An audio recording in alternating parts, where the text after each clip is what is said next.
Wyatt don't really love you. No, you just made him feel sorry for you. This is Wyatt's affair, and mine. He's too much of a gentleman to tell you the truth. But we aim to save Wyatt from making a fool of himself. Grab her, Pat. He's going to marry me. We'll see about that after we get you out of town. Numerous young women set their caps for Wyatt Earp, the Marshal of Dodge City. But Wyatt, true to the memory of a youthful wife who died, was usually on guard against designing females. Then along came Miss Jenny Brandt, and on the Kansas frontier, men like Wyatt Earp believed in a code of chivalry which rendered them vulnerable.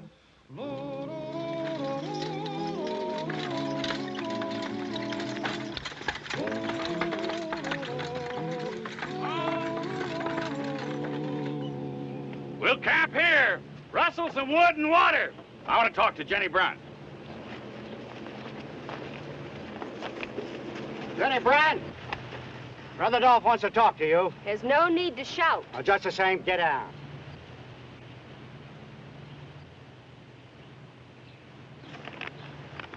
And here's Dodge City, about 5 miles. The gold shipments are transferred from the eastbound stages and freight wagons to the Santa Fe Railroad at Dodge. Jenny. Yes, sir. The marshal at Dodge is a bachelor and right good looking. Name of Earp. No, you send somebody else. I'm giving you the easiest part of this whole deal. You gave my aunt and uncle an easy part back in Missouri. And where are they now? On the run somewhere. They'll turn up. If the Pinkertons don't catch them. Oh. I don't like any part of this. A gang of robbers posing as true light missionaries. And you trying to use me as a hoodlum. No, Jenny, I only ask you to flirt with the Cowtown Marshal till you get a tip-off on the gold. If you're too holy for this job, I don't want you in the outfit. Go get your things and get out of camp. But I paid you. Didn't you promise Uncle Late that you'd see me through to California? We need money. I'm bossing this outfit, and I can't let you get away with defying me. So you leave camp. Way out here in the middle of Kansas? It's your own choosing. I suppose so. All right, I'll do what you say. That's my girl. Oh, Jenny, if you'd only see eye to eye with me on... No. I'm to make eyes at the marshal. Isn't that the deal? Yes, that's the deal.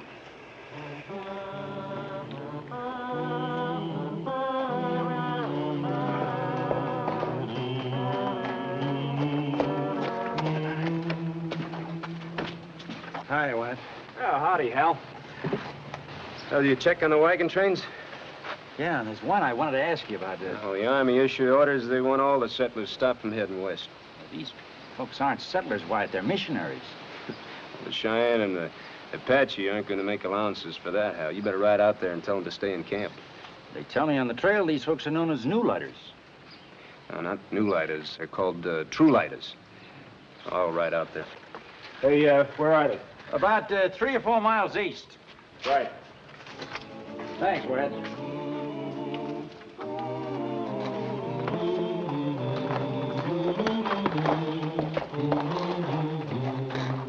Our visit to this community is one that I have planned for a long, long time. And you, as brothers and sisters... Brother Dolph, we have a visitor. Peace, brother. Howdy. I'm Marshal Wyatt Earp from Dodge City. Bless you, brother. I'm Brother Dolph. This is Brother William, Brother Jonas, Brother Ralph, Brother Arthur, Sister Lucy. How do you do? What can we do for you, Mr. Earp? Well, sir, I've had a request from the Army to hold all outfits westbound. Indians have been raiding the Utah and California passage. Will we be delayed long? Well, I have no idea, sir. Well, we'll have to vote on the matter. Our word calls for... Let me go. Let me go. What's all that about? An erring sister, Marshal. She's to be whipped and expelled from camp. She has to be whipped? Yes. Hold it. Now, Brother Earp, you mustn't interfere. Look, you can expel a girl, but you're not going to whip her. Brother Dolph, I'll do penance, but you can't expel me. Not out here in this wilderness. Silence. The true light is turned from you. Let her go. Let her go. Now, you come in town with me. You hit your horse, that buggy. No, she can walk. Whipping is an assault and battery charge in this state. You all want to go to jail? Please, Marshal. Never mind the buggy. I can walk. No. I'll give you 2 minutes. Our word does not allow us to quarrel with the law. Hitch the buggy. Thank you. I'll send your buggy back later.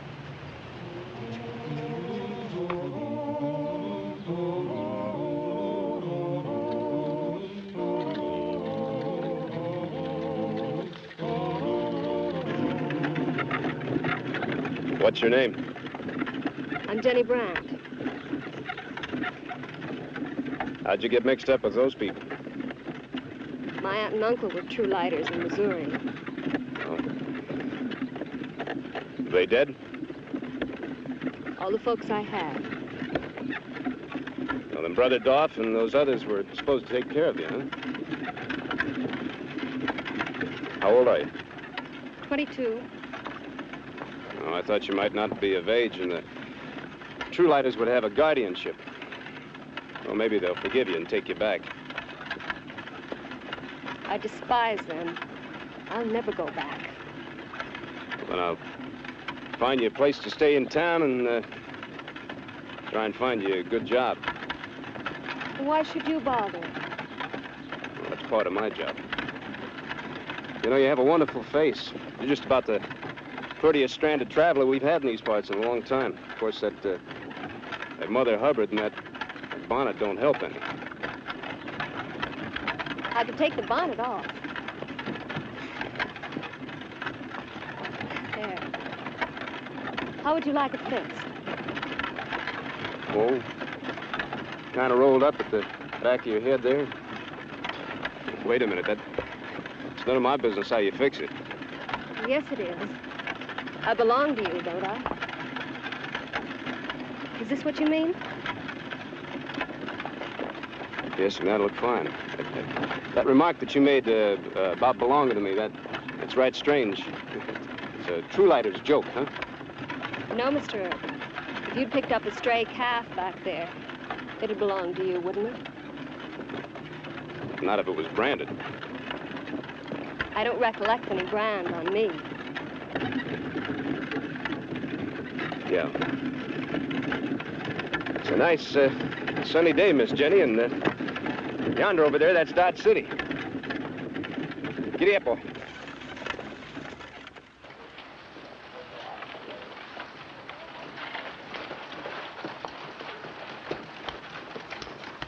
Oh. Now, we'll go in here and see Mayor Kelly. I'm sure he can find you a decent job. Anything you say. Howdy, Marshal. Remember me? Well, howdy, Sheriff. Miss Brandt, I present Sheriff Masterson. How do you do? How do you do? Oh, I think I'm going to like it here. I hope so.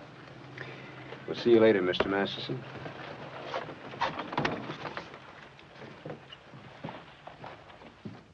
The Dodge Hotel's looking for a bookkeeper. Hold on. Here's a note from Miss Francie Morgan.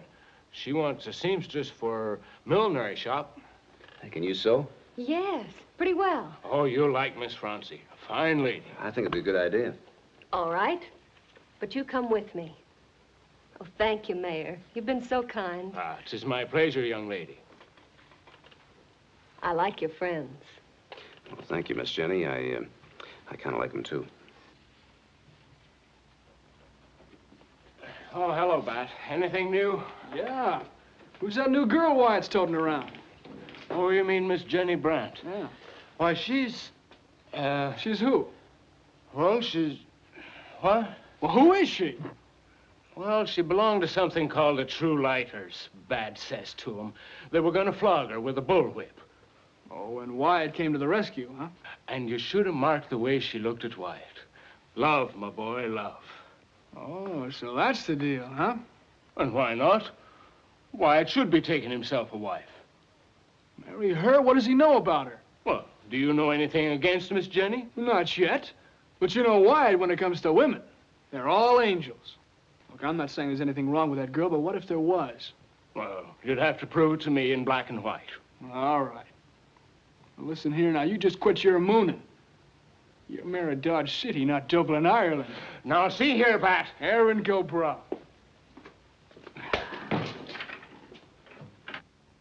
This is our very latest spring model, Mr. Earp. Isn't it beautiful?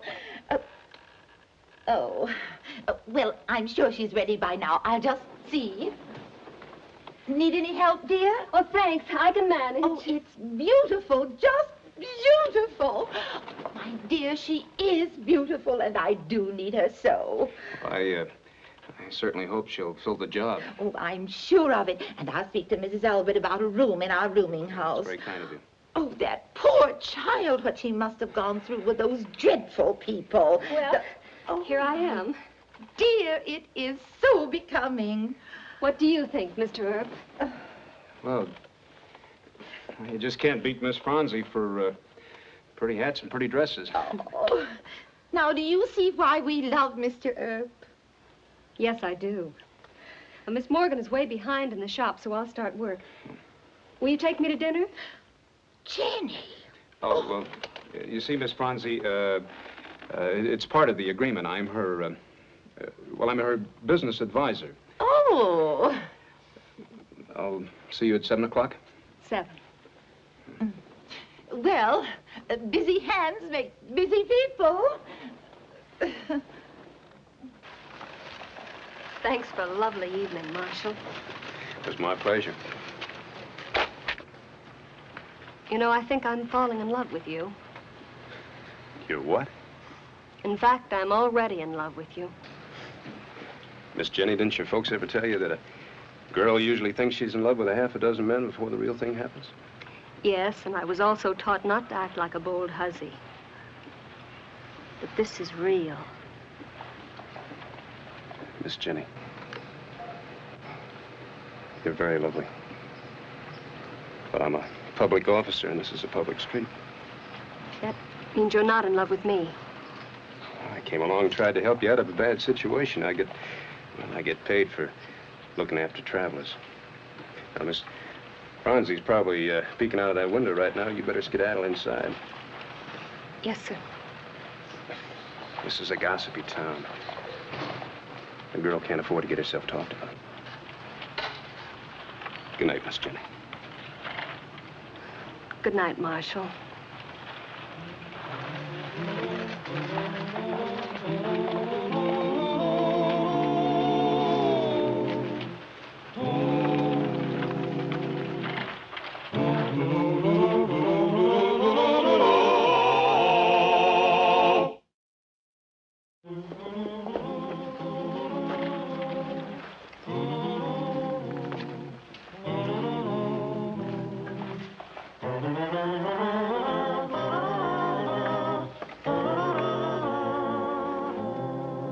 Morning. You get out of here. Miss Morgan will be back from the bank any minute. I sent you after something. There hasn't been time. We was watching you last night. I see.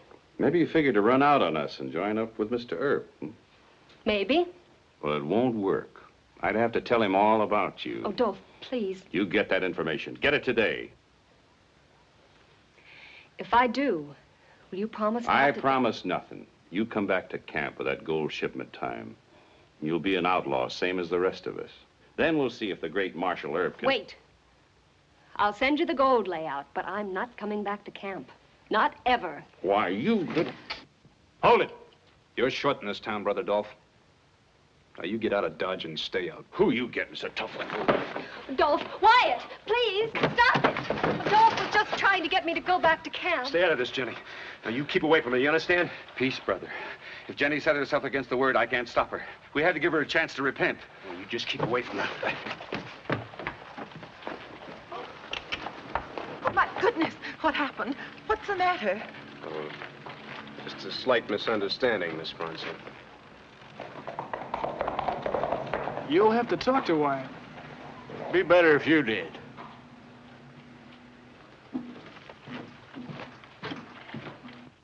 And the whole town's talking. And if a man gets a girl talked about, by golly, he's compromised her. And to protect that girl's honor, it means only one thing: marriage. Oh, that's true. And the only question is, do you love her enough to marry her, or don't you? Well, I'm not sure. Well, then you're really not in love with her. Not sure. Then The only decent thing to do is persuade Miss Jenny to leave Dodge. Out here, you know, folks don't tolerate a man trifling with a decent girl's affections. You know that. Oh, yes, sir, Sheriff. Say, do you think it might be all right if I lend Miss Jenny enough money to get back to Missouri? No. Well, Mary Kelly and I'll handle that. Oh. Well, you know, Mr. Masterson, there's just one little thing wrong with all of this. Wrong? You see, you're assuming Miss Jenny's in love with me and wants to marry me. Well, what girl wouldn't? Oh, thousands and thousands, Sheriff. I'm just not the lady killer that you are. But I will have a nice long talk with Miss Jenny. But you and Mayor Kelly stay out of it, you understand? You know, I kind of wish Miss Jenny really wanted to marry me. What? So, by the way, how's everything with you? Oh.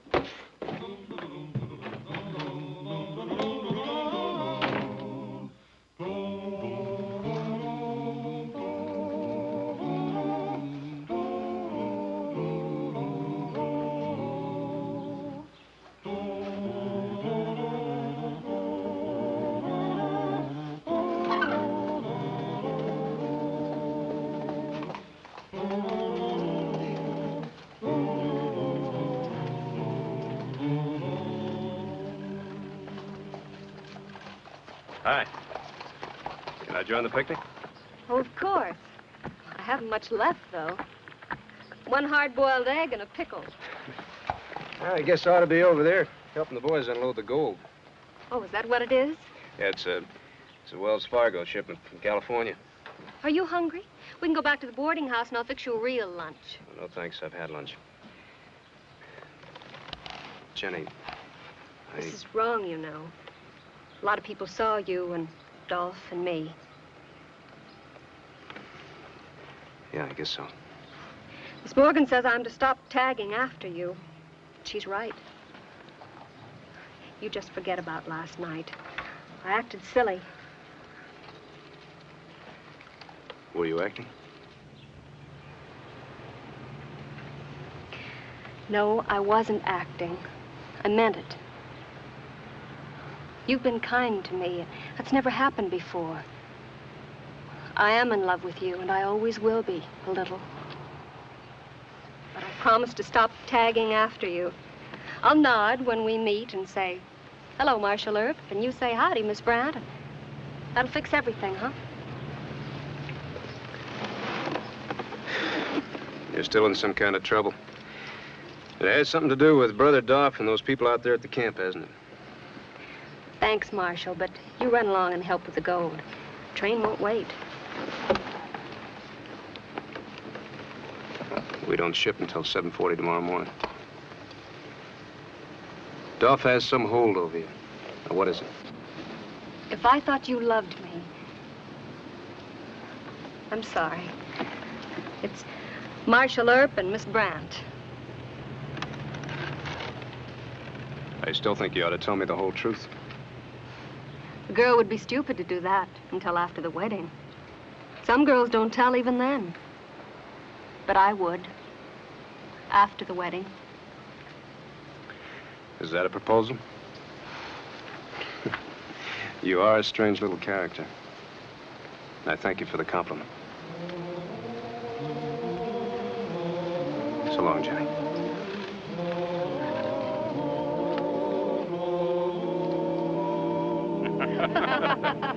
That was some meeting. That was the night the sheriff came in right in the middle of the meeting.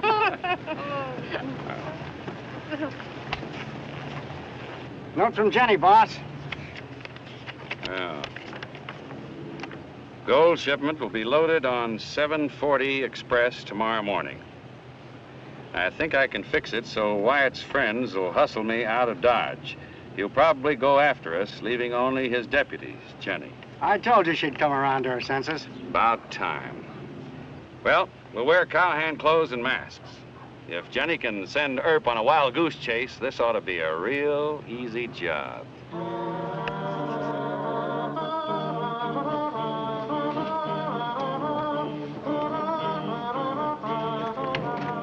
And that That's the way the thing stands. Mr. Kelly, I thought you and Sheriff Masterson should be the first to know.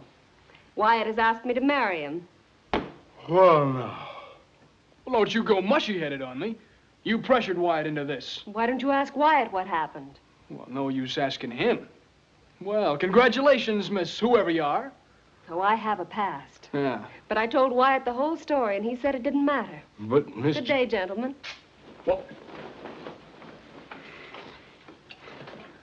Oh, the poor darling. With the past. With the past? What can we do? well, she's leaving Dodge with us. You mean kidnapping? Abduction? No, use your head. Well, I'm sheriff of Ford County. We're only arresting her as a witness in a case of Topeka. Good. But when? Tomorrow morning, early. Wyatt does night patrol and sleeps late.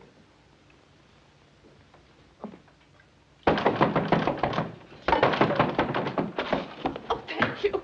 Oh, Mr. Earp, they've arrested Jenny and taken her away. Well, just sit down, Miss Fonzie, and relax. Now tell me, who arrested her? Bat and Jim Kelly. Oh, look, don't worry about it. We'll get her back. Now, Hal, take one of the boys and go after him. Did Mr. Masterson say where they were headed? Topeka. She's a witness. Oh, the poor child. Topeka Trail, go on. Well, what about Never mind about that. The boys and I will take care of it. Right. Oh, imagine arresting a nice girl like Jenny. Just relax, Ed. Just relax. We'll get her back. Now, here, have some coffee. Oh, no, I couldn't take a thing. Thank you.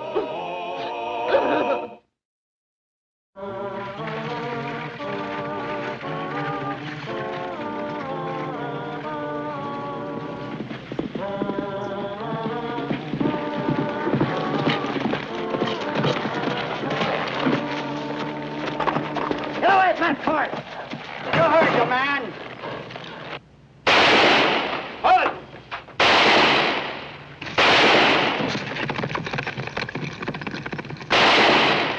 He's mine!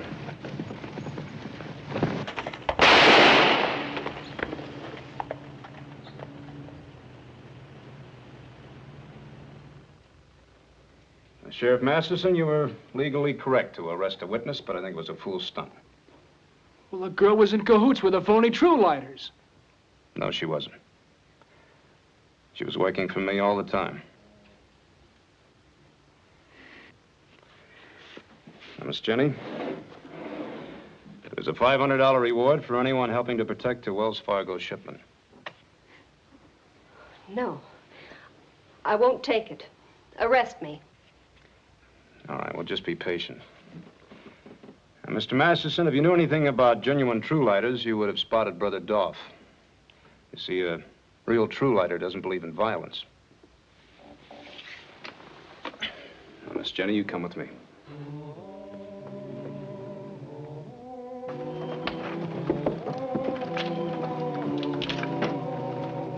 Charlie? Thank you.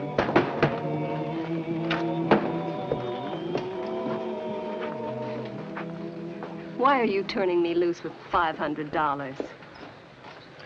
Well, you'll kind of need the money to get a fresh start back in Missouri. Miss Jeannie, there's something I want you to believe. I'll always think of you a little. Why? Well, because you tried so hard to fall in love with me, and because it was really you who took me off to the holdup. How? You kind of got desperate and asked me to marry you. And, you see, the True Lighters, they don't believe in marriage. What?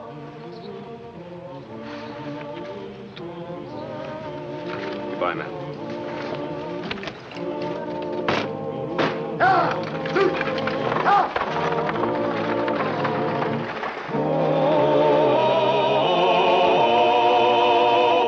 Aren't you satisfied? Your brother's in jail. Your gentleman friend is gunning for me. Lance will kill you. No, he won't. He's not that fast. Then I'll do it. Right now. If ever a woman deserved punishment, it's you. You put your own brother in jail. You egg Lance into gunning me. One of my might get hanged, the other might get killed, and you don't care. You're scared of Lance? No. I may have to shoot him. If I do, I want you to see it. He once told of 3 gunfighters bullying a western town while the gallant sheriff had to fight them alone. How the old-timers of Wichita, Abilene, and Dodge City must have laughed at such a yarn. Frontier towns in the 70s were settled by many veterans of Union and Confederate battles, veterans who still knew how to fight. So in 1878, when a hoodlum outfit led by Dan Burton tried to rob a bank in Dodge City while Marshal Wyatt Earp and his deputies were away,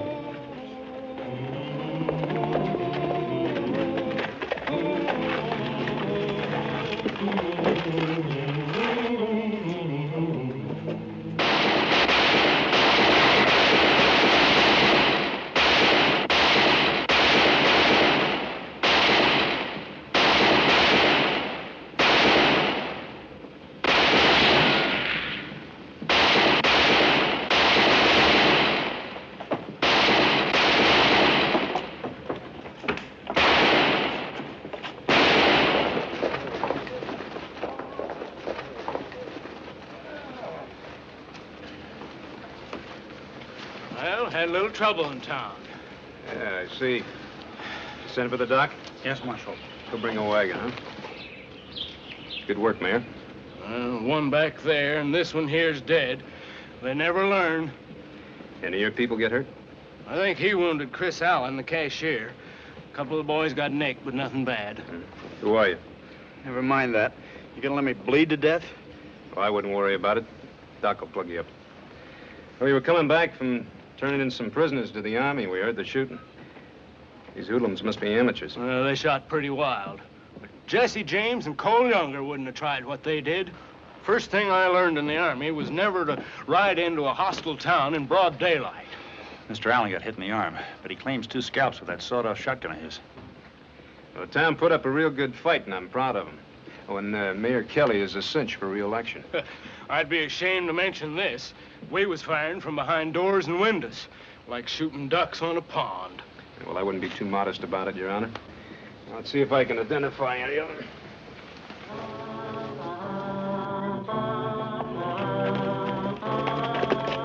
Lance, what happened? They got all shot up. Some of them have scattered north and west. Your brother... Danny didn't pull it off? A fool idea in the first place, Marie. Was it? I told you and I told Danny. A lot of men with guns in that town. Danny must have bungled it. Earp and his deputies weren't even there. All he had to do was bluff out a bunch of storekeepers. They didn't bluff easy. I'll drift into Dodge tonight and find out just what happened. No. No, I've got a better idea. What? What are you aiming to do? You just drift into town tonight, maybe I'll tell you. Danny said to keep you out of it. Are you going by what Danny said or by what I say? Oh, please, hon, what can you do in Dodge? A lot more than Danny and those numbskulls did. Now, you just lie low here. Coming to Dodge tonight. Are you my foreman or aren't you? All right. You're the boss. Remember that.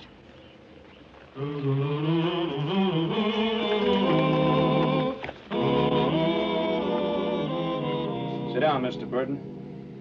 That ain't my name. Dan Burton's your name. You got a sister named Marie. Got a small cattle spread over near Ingalls. Mr. Bill Tillman's told me about you. You and your sister aren't exactly unknown around here. Who's been talking? None of your business.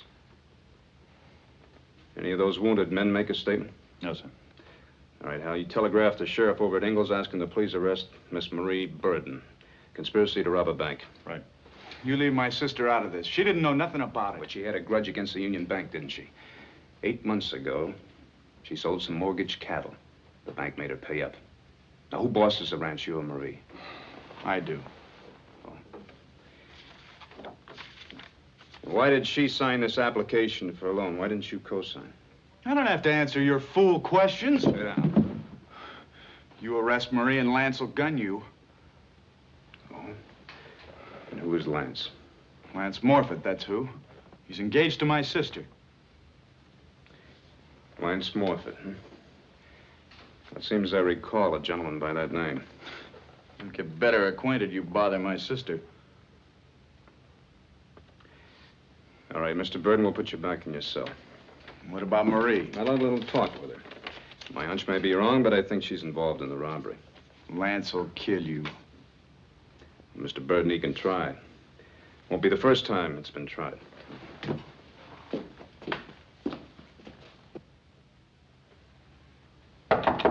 One moment, please. Who is it? Marshal Earp. Oh, good.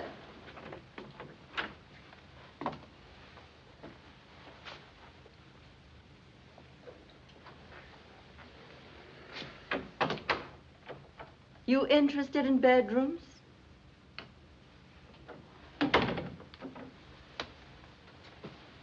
No, I'm just careful.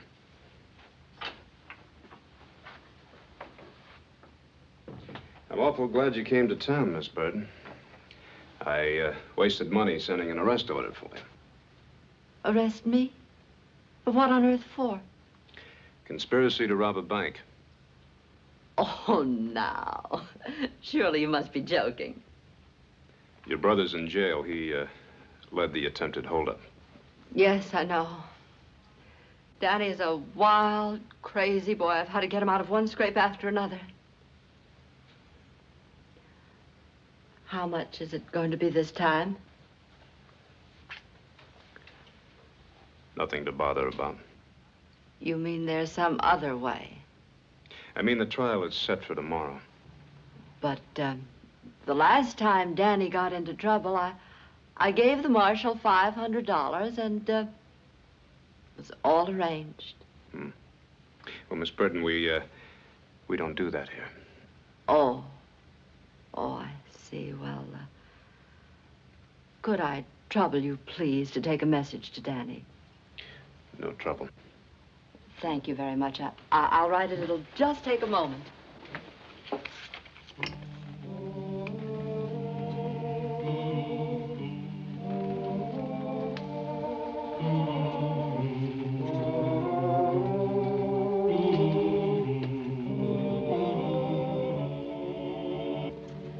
Just a few lines to let poor Danny know that I'm going to hire him a lawyer.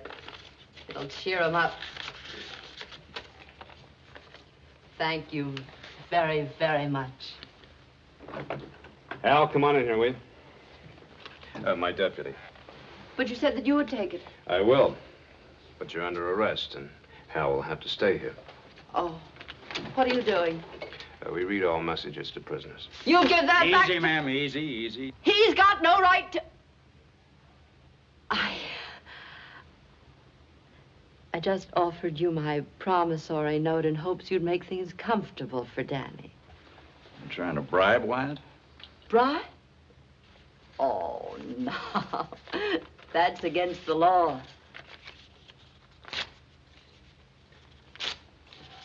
Miss Burden is very upset about her brother. I'm going to hold her as a material witness. She isn't to leave this apartment. You gonna leave him in here with me alone? Well, Miss Burden, my room's across the hall. You can leave this door open, and Hal can camp in my room if that makes you feel any better. Yes, it most certainly will. All right. Hal, here's my key. I'm going to go over and question those prisoners again. You keep an eye on her until I get back. Yes, sir. Now, wait a minute. I'm gonna need a lawyer for Danny and me. Well, I'll ask Judge Tobin to assign one. And how much will that cost? Nothing. I'll see you later. I was just acting foolish. If you want to stay here in the parlor, it's all right. Thanks a lot, ma'am. Wyatt said to use his room. You make yourself comfortable, Miss Burden. Comfortable with my poor brother in jail? Oh, please, won't you help me? I'd be mighty grateful for some help right now. Your brother tried to rob a bank. 2 of his men were killed. Mr. Allen was hurt. Forget it.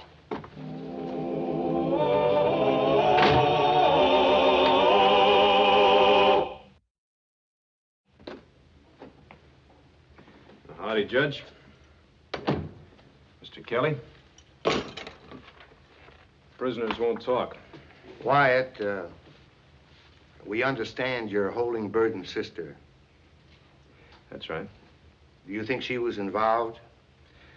I think she planned the whole deal and talked her stupid brother into it. Well, can you prove that? No, sir, not yet.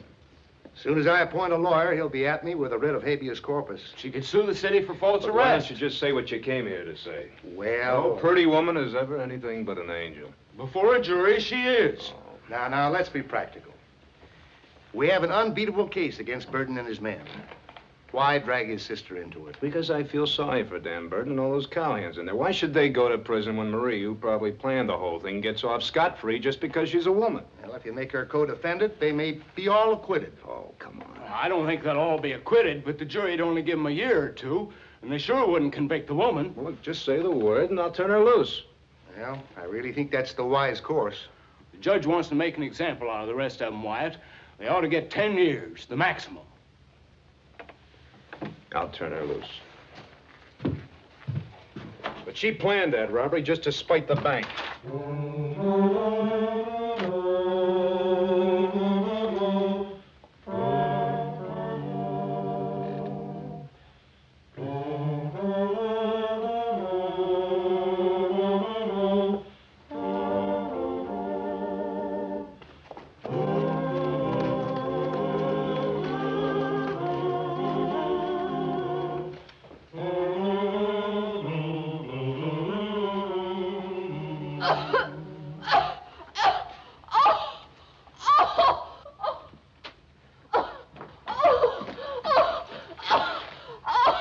What's the matter? I can't get my breath. It's my heart. I've had trouble before. Well, here, let me help you. No. Get the doctor. Oh, please. All right, I'll get Dr. McCarty.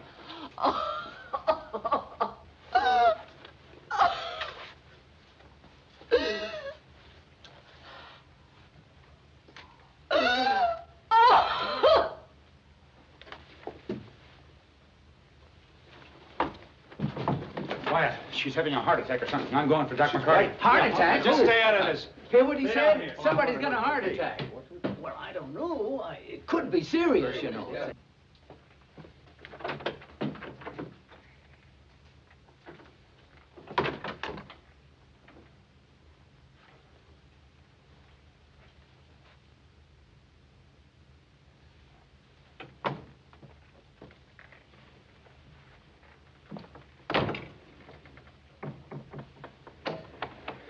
No heart attack, huh? You let my brother out of jail or I'll fix you. You're the one that belongs in jail. Now, you go on back to your room and stay there. I told you! Stop it! Let me go! Stop! Let me go! Help! Get out of here! Let me go! Help! Stop it! Help! You stop it! Marshal Herb! Now, it's all right. You're safe now. And you, a deacon of the church. Go get Judge Tobin. Now, don't cry. Don't. It only makes things worse. Yes, I will. Now, just...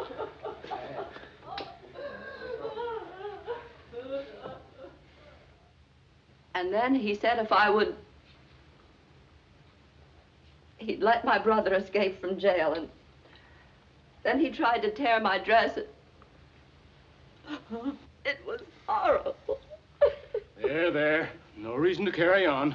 We'll get to the straight of this. What have you got to say? I'm waiting for Hal. Well, 3 witnesses saw you struggling with her in your room. Judge, I warned you about her. We're trying to believe you, but... I heard about the trick she pulled on you. She ought to be run out of town. You would say that. You're no better than he is. Oh, where's my lawyer? Please, I want to see my lawyer. I've met a lot of low-down women in my time, but you are... That'll do. What's your temper? Sorry. Are you going to let them lie out of this? Look at my dress. Look at the bruises on my wrist. Isn't there one gentleman left in this town? Now, Miss Burden, you're a bit hysterical. You said you had a heart attack and fainted. I suggest you go into the bedroom and lie down. The doctor will be here in a few minutes. He'd better get here soon. I may want him to testify.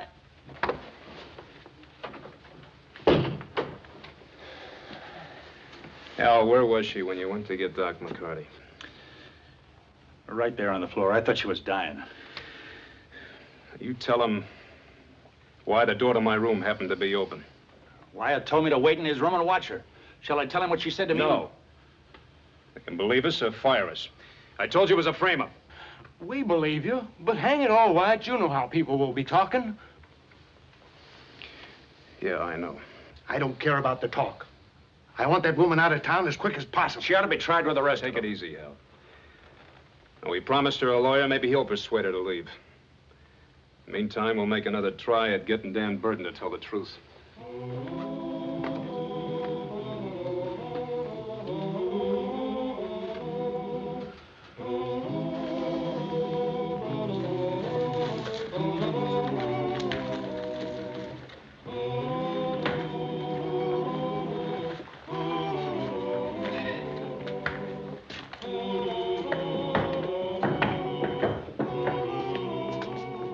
Sit down.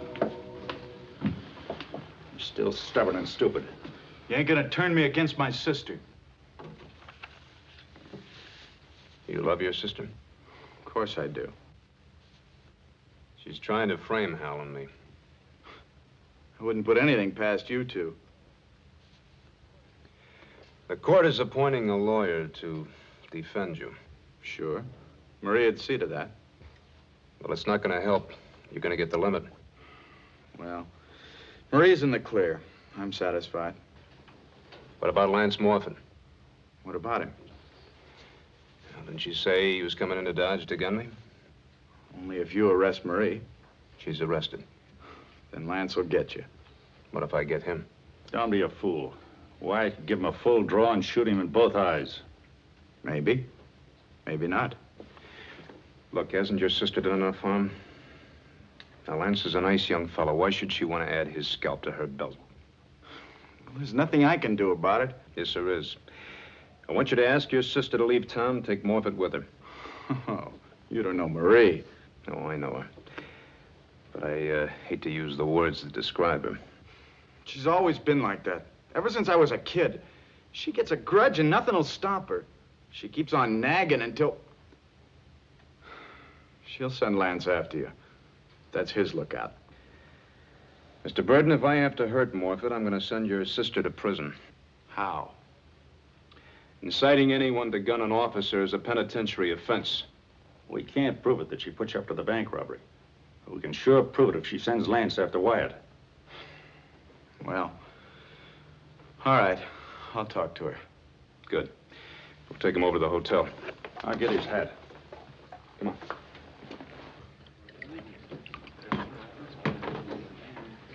Better check those guns, Sonny.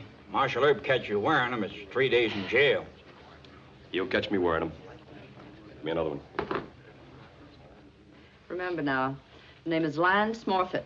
You'll find him in one of the saloons. Just tell him to meet me at the hotel after he finishes his business. He'll understand.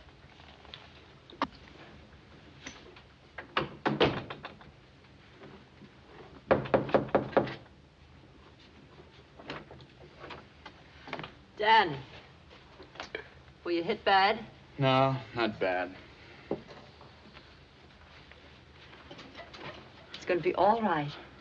I talked to a lawyer. I have a wonderful idea for getting you off. Yeah? How? Well, not with them in the room. I was just starting for the jail. Why did they bring you here? We'll wait outside.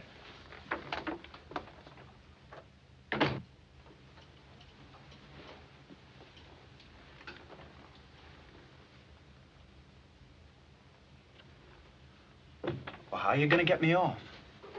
We blame it on Pete Brown and the others who got killed. They forced you to join in the holdup. Punky will testify to the same thing. I knew you'd do it. Lots of times you got me into trouble, but you always got me out. Why, sure. Why did they bring you here? What's the trick? Oh, it's no trick. Herb just doesn't want Lance gunning for him. Oh. He says if you sick Lance on him, you can go to prison. Something about exciting or inciting. Why, sure. I know that. You think I'd be so stupid. Well, you were sore at Earp and Hal, and you accused him of... Just play acting, Dan. Oh, I see. Just making trouble for the Johnny Laws, huh? Why, sure. I almost got them both fired.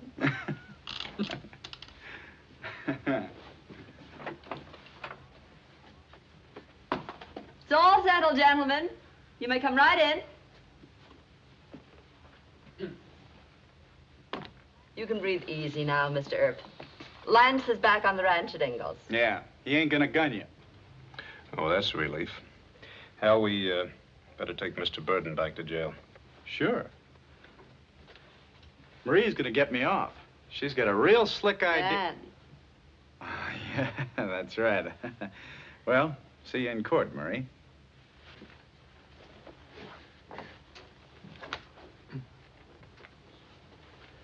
Well? I suppose you had to lie about it. Just couldn't help yourself. Hmm? Am I under arrest again? No. Then I see no reason why I have to entertain you. The door is open.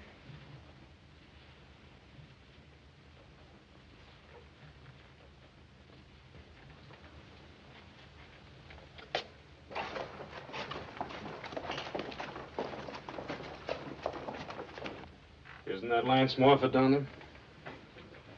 Why don't you go down and ask him?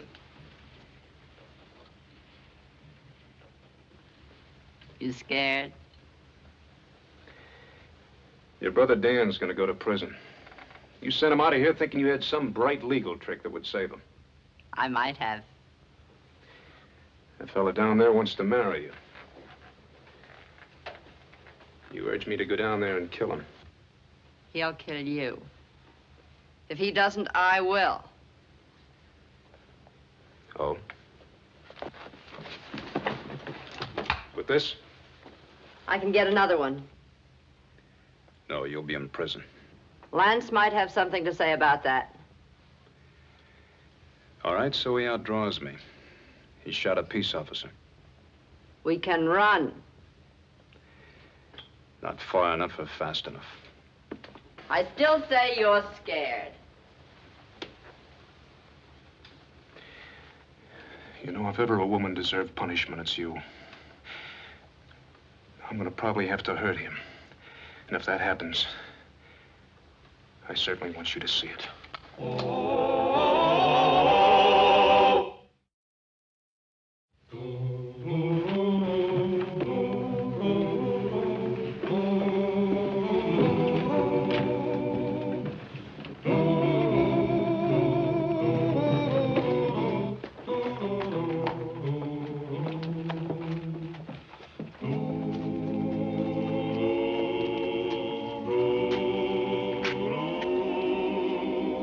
Mr. Morford, you draw on me and you'll get hurt.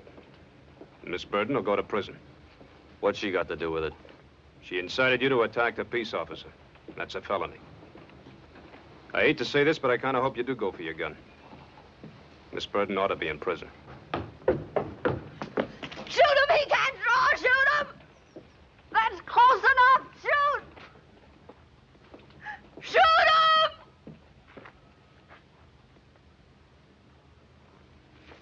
Oh! You hoodlum.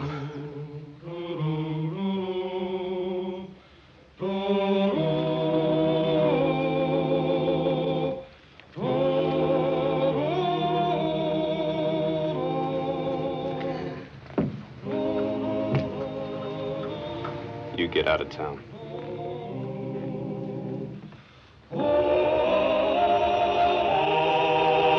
Cheyenne Indians at the Little Bighorn in 1876. Custer and 264 officers and men were slaughtered. 2 years later, the American press and public were still arguing about the Custer tragedy. The general's enemies called him a glory hunter who unknowingly led the 7th Cavalry into a massacre. The general's friends said he was betrayed by subordinate officers. Time has proved both theories false. But in the bitterness of the dispute, General Custer had only one ardent champion, his widow.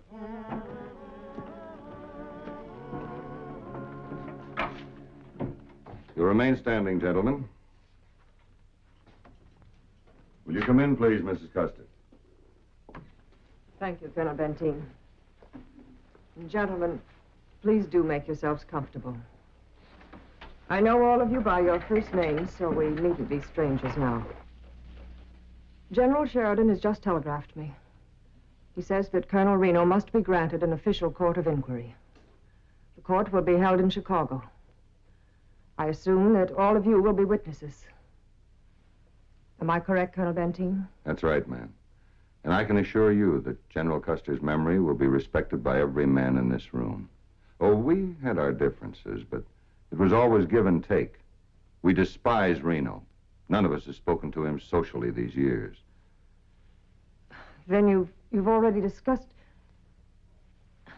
I mean, you'll say nothing against Colonel Reno that might reflect on General Custer. Oh, no. Or the regiment. Here. Mrs. Custer, you will always have our love and loyalty. Thank you. Thank you. This is most kind. I won't detain you longer. That will be all, gentlemen. Don't worry, Mrs. Custer. You and the 7th have suffered long enough.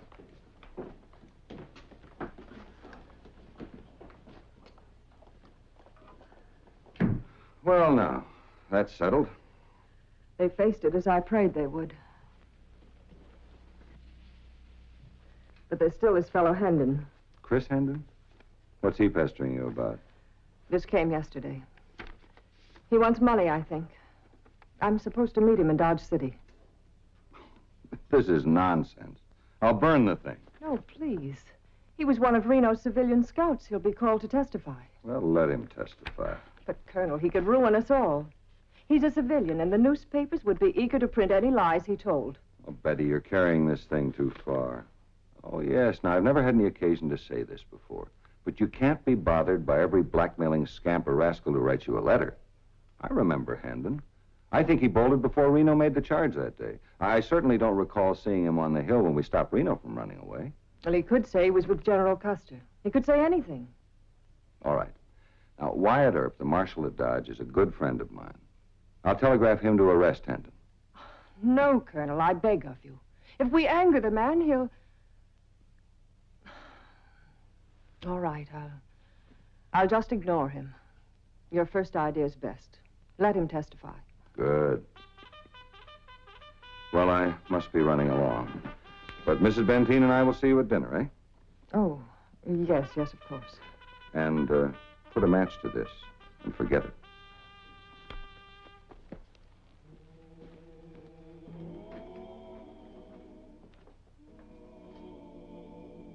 He was a show-off, a glory hunter. I charge him with full responsibility for our defeat. If you ask me, he didn't die like a hero. I think he was just as big a coward as Reno. The Army can't cover it up forever. Somebody will tell the real truth. Miss Custer? Sergeant Turner, Corporal Mills. Mrs. Custer? Is Mr. Hendon in Dodge City? Yes, he is. He's still hanging around the saloons. Bragging around town what he could tell if he had a mind to. You just say the word, Mrs. Custer. We'll go back to Dodge. Yeah, Hendon won't bother you no more, Mrs. Custer. We can't do anything like that. How much longer will you men be on furlough? 11 days. I must talk to Hendon. It's the only way, Sergeant. Will you and Corporal Mills drive me to Dodge City? Well, of course, but shouldn't you ask Colonel Benteen? No. We must start at once. And please say nothing to Colonel Benteen or to anyone else. All right. Rent a good team and carriage from the Sutler. I'll meet you at the North Gate in half an hour. We'll be there, Mrs. Custer.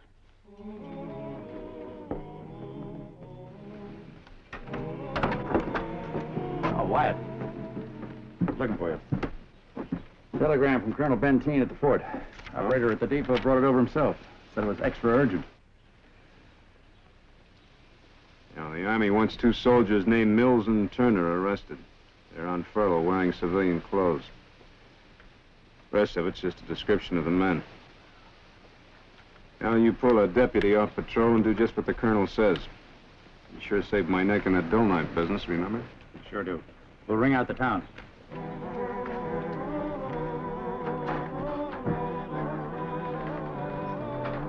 Somebody chasing you? Yeah, a couple of soldiers. They're trying to kill me. I want them arrested. Mills and Turner? Yeah. How'd you know? The Army wants them arrested, too. What's your name? Hendon. Chris Hendon. I used to be a civilian scout for Reno. Those troopers was in the same outfit. Southern Cavalry. Put that gun on the desk. Gun? Oh, sure. I had to carry it, Marshal. My life's in danger. Why? Just an old grudge between them and me. I thought they'd forget about it, but suddenly I turned around in the street and there they was, following me. Hmm. Well, my deputies are looking for him now. This will make it easier. Come on. Oh, no. Why not?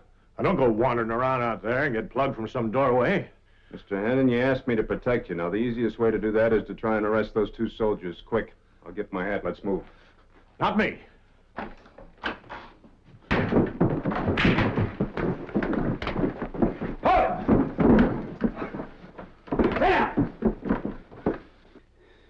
Well, it looks like you got the right men.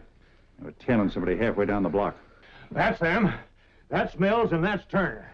I want to charge them with an attempt to commit murder. Were they packing guns? No, sir. Colonel Benteen wired a request to hold you for the Army. You got any idea why the Colonel wants you? No, sir. Lock him up. Come on, move. Move. Come on.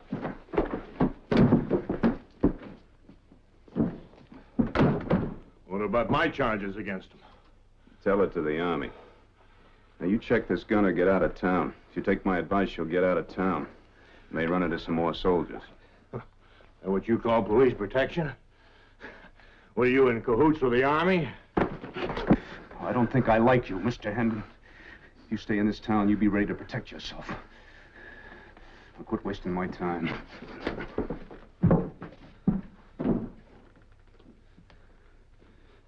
There's a lady at the Dodge House. She said she's got to see you right away. Who's the lady? It's a Mrs. Elizabeth Bacon. She wouldn't tell me what it was about, but she acted awful worried. All right.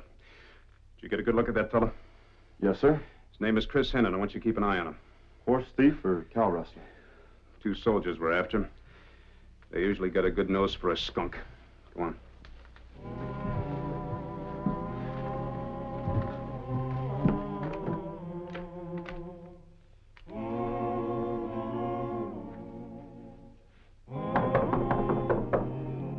Sergeant Turner? No, ma'am, Marshal Earp. Oh. One moment.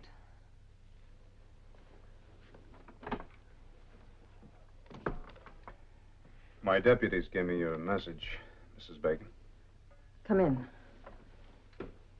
Thank you. I used my maiden name to register. My married name is Custer. Mrs. George Armstrong Custer. Mrs. Custer? That doesn't surprise you. No, ma'am, I've seen your picture. Mr. Earp, 2 soldier friends of mine have disappeared. I'm afraid that something might have happened to them.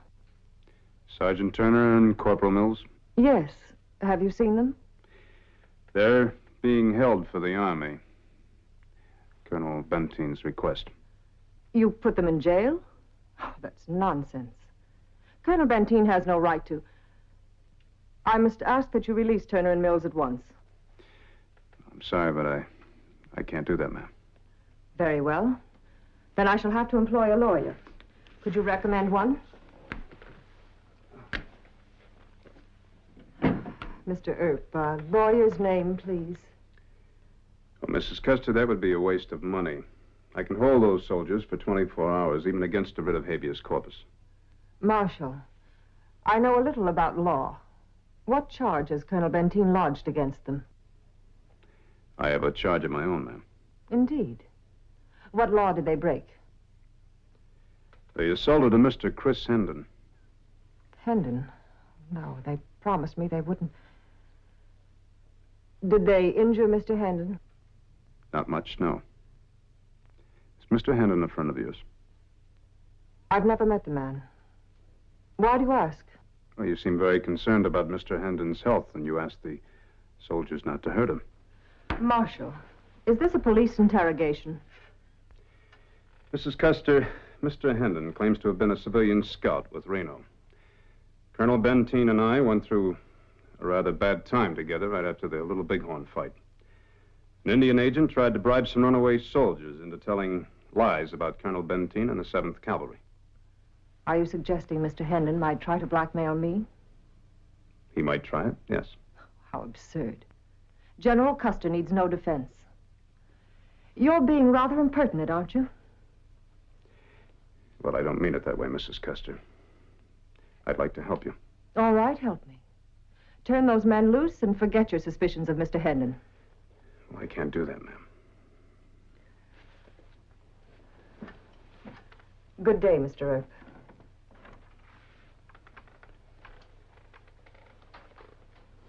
I know the torment that you've been living through.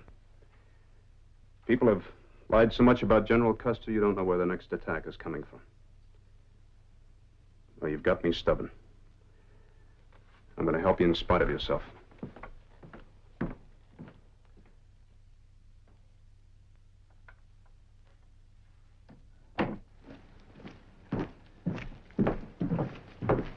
Oh, Hal. I told Ted to watch Mr. Hendon. Have you seen him? Yeah, Hendon's in the Long Branch. Ted's waiting up the street. Yeah, we'll go pull Ted off. I want both of you to watch the hotel, front and back. If Mr. Hendon goes inside, you send for me. If he leaves, don't wait for me, arrest him. Right.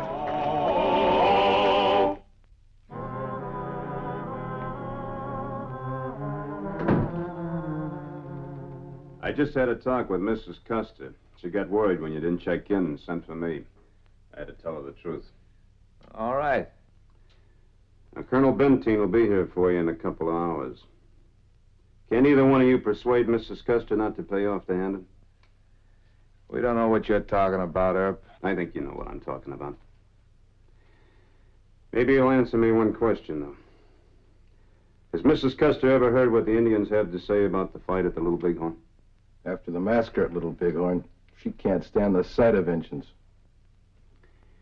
Well, I know a Cheyenne chief that was there. Chief Wolfhead.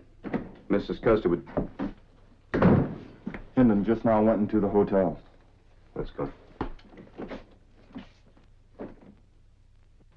You'd better leave town at once. Oh, well, I want to live the same as anybody else. That's why I had to come to you for help. I can get a fresh start now in Mexico. Remember your agreement to stay there. Oh, well, a deal is a deal. Good luck, Mrs. Custer.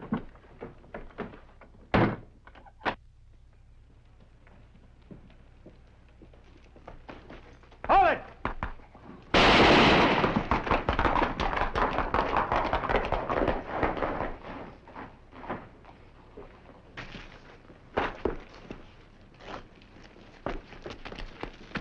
Mr. Clark, I want you to search this man.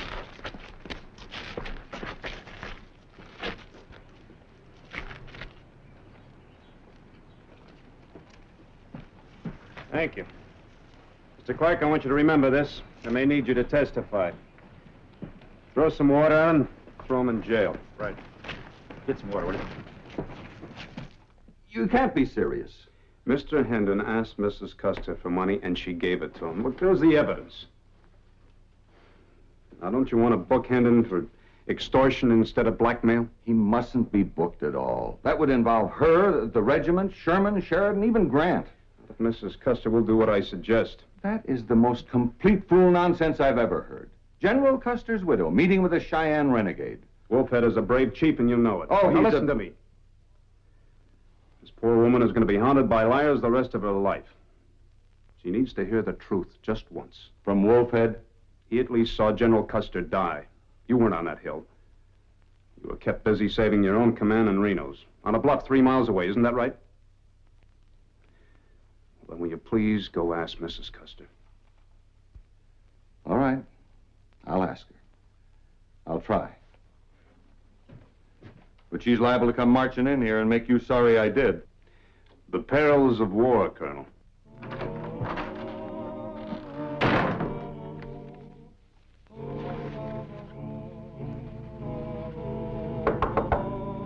Come in.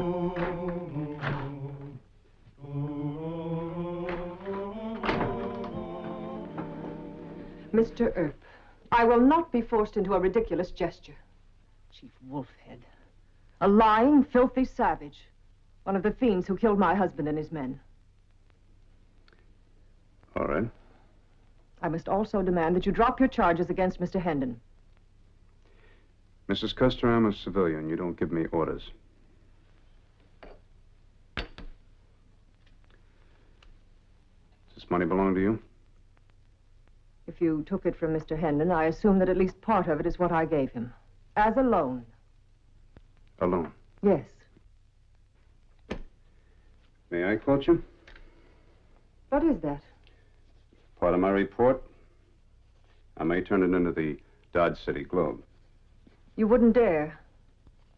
Yes, I would. You'd ruin us all, including your friend, Colonel Benteen. You oblige me to tell you that Colonel Reno will be given a court of inquiry. All surviving officers, scouts, and many enlisted men will be called to testify. Don't you realize what the newspapers could do to us? The fact that I loaned money to Hendon would be twisted to make it appear as though I'm trying to influence witnesses. Aren't you? That's preposterous. The memory of my husband, his name and reputation are all that matter to me. Yes. But do you think you should lend money to a man like Mr. Hendon? What right have you to question my motives? He's a crook. He tried to blackmail you. Prove it. No, I won't even try. Here's your evidence back.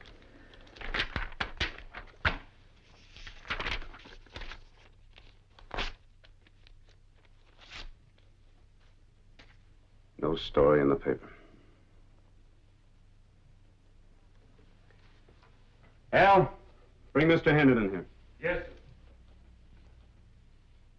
I told you that I was stubborn and that I'd try to help you in spite of yourself. But all this faith and loyalty you profess just doesn't exist. Why, you unspeakable. Calling names won't change my opinion. I have more respect for General Custer than you have. I'll listen to no more of this. No, you'd rather spend the rest of your life listening to liars. Well, I know what happened at the Little Bighorn. I wasn't too proud to talk to the Indians about it. Savages in battle, yes, but honest men. Your husband's name is safer with them than it will ever be with men like this. Mr. Hendon, I'm releasing you. You get out of town quick. Mills and Turner will be back tomorrow, and anything that they do to you after that will be an accident. Throw them out. Come on, move.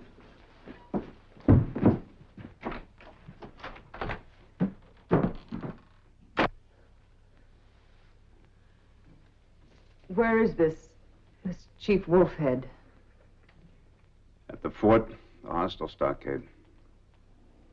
Will you come with me? We'll leave as soon as my soldier friends get back. Good night, Mr. Earp.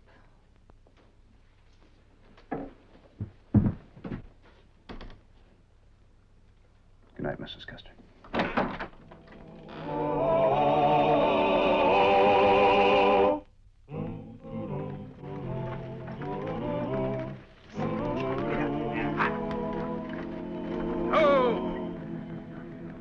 They put a chief in here? It's what the government calls a temporary stockade. The big stockade is a reservation. 2 visitors. Approved by Colonel Benteen.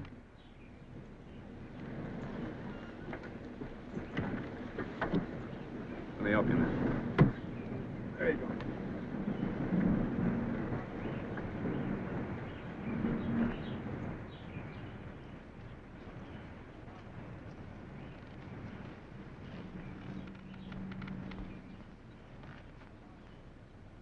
Chief Wolfhead. Wyatt Earp. My friend. Mrs. Custer, may I present Chief Wolfhead? Widow of Longhair. There is sadness for you in my heart. She was brave to come here. Do not stay long.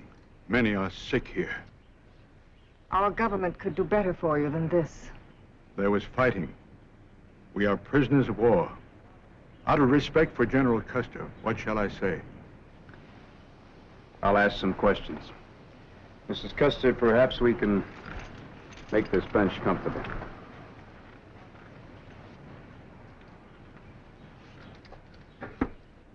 Longhair and Pony soldiers retreat to hill here. Chief Gall attacked on front and right. Crazy Horse lead many warriors to strike Long Hair from left. I am told to move Cheyennes uphill from rear. Soon we have General Custer surrounded. We have 10 times more men. We have rifles that shoot quick, 12 times, Winchesters. Soldiers shoot only once, then have to reload. It was not a fair fight. Did General Custer try to run away? Run away? He is Long Hair, brave soldier. He stands ground what is no bigger than his shadow. He fight to the last. A lot of our people blame General Custer for not uniting his command. Some of them say he should have waited for the Terry and Gibbon columns to arrive. Now, what do the Indians think about that talk? Stupid. There is dust and smoke. How could Long Hair and his scouts count our warriors? We hide most of them in hills until fight commence. Chief Wolfhead, a lot of our people who weren't there say that if Reno and Benteen had charged straight for the hill, they could have saved General Custer. No, not enough soldiers. Too many of us. And what if General Custer had waited for the Terry and Gibbon columns? My friend, they would all be dead. I feel anger here when white soldiers blame each other. Any questions, ma'am? No. It was war. My husband had his victories. It was ordained that he suffer one defeat. I realize that now.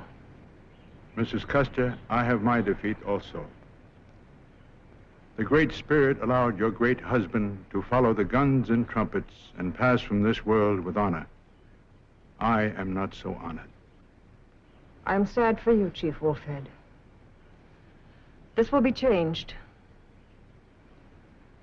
You've taken my fear of liars away. I'm deeply grateful.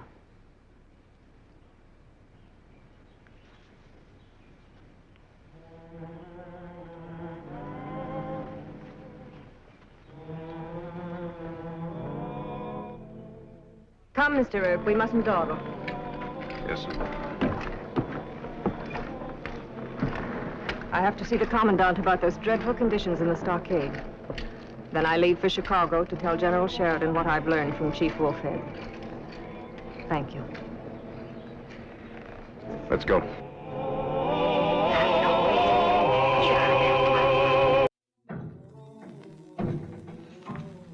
Lou, if you got any sense at all, you'll get some rest. I can't sleep. You better. We better save our strength for tomorrow. I'll have plenty. Right after they holler lunch. You get this pain, see, and... No need to go over it anymore, Lou. I'll handle my end of it. Relax. I won't be relaxed until I've settled up with the skunk that put me in here. You've been talking about this Wyatt Earp and what you're gonna do to him for years. So where do you think will be the first place they look for you? Dodge City, that's where. Let them look. Maybe they'll even find me. But not till I've paid Earp what I owe him.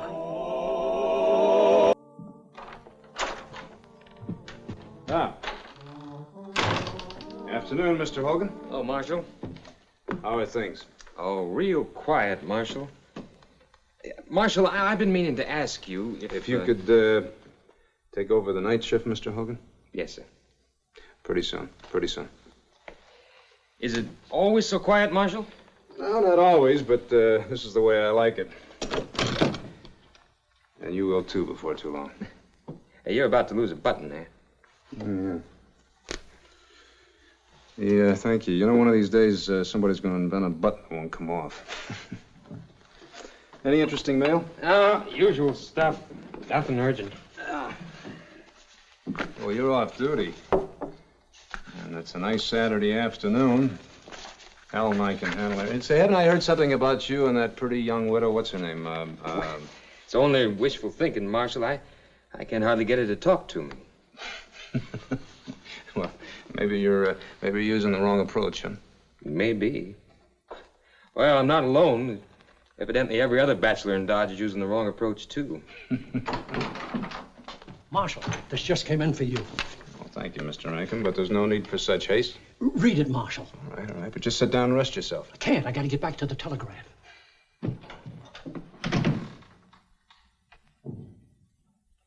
Something bad, Marshal? No, a fellow by the name of Lou Dundee just escaped from a road gang. The warden says he's positive Dundee's headed for Dodge City. Says he's after you. Maybe. Mr. Hogan, after you're a lawman for a while, you'll find out you just can't help making enemies. Well, you put more lawbreakers in jail than the others. Well, I prefer that to killing them. Yes, sir.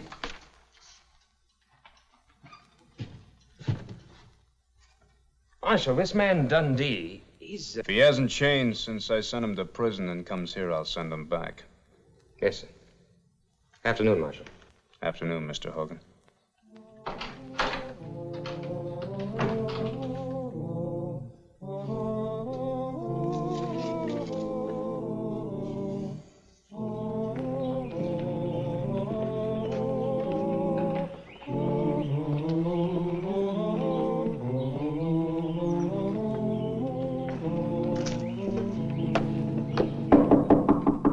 Come in, please. Hello, Marshal. Good afternoon. I'll be with you in a moment, sir. Thank you. No hurry. Well, Mr. Hogan, looks like you have the same problem I have. It must be an occupational disease, huh? There you are, Mr. Hogan. That's the fourth one this week. Thank you, ma'am. Thank you, Miss Phillips. Thank you very much. You're welcome. Marshal?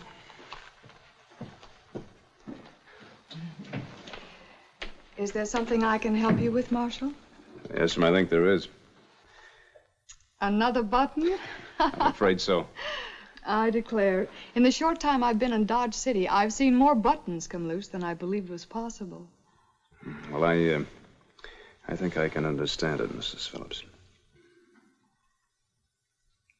Would you take off your coat, please, Mr. Erb? Oh, sure. Sorry. Oh, it's, here it is right there. Mm-hmm. This button's been sewn on before, I see. Yeah, I'm afraid so, and, by an amateur. You? Yes, sir. I'm a bachelor, you know. Yes, I know. Excuse me.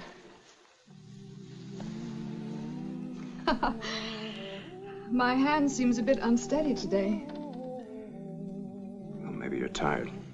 Maybe. There, you got it.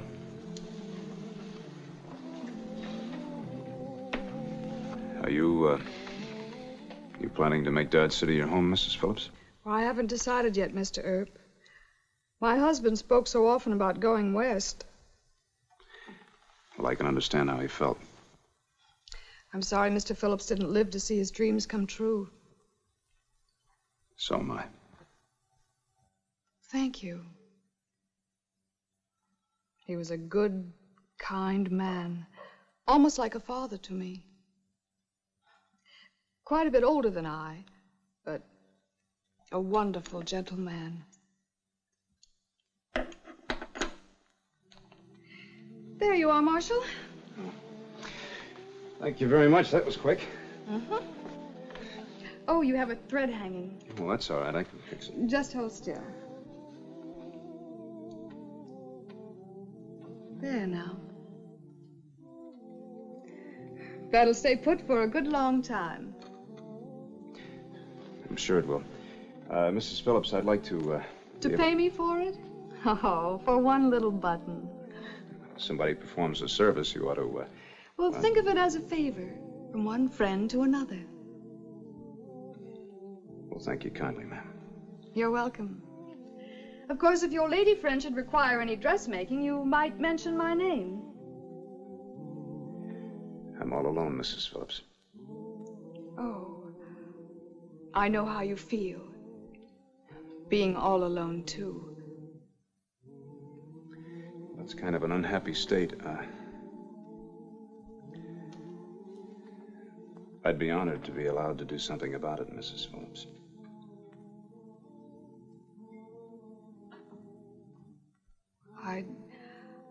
I'd like to think about that, Mr. Earp. I'd like you to think about it. Good day, ma'am. Good day.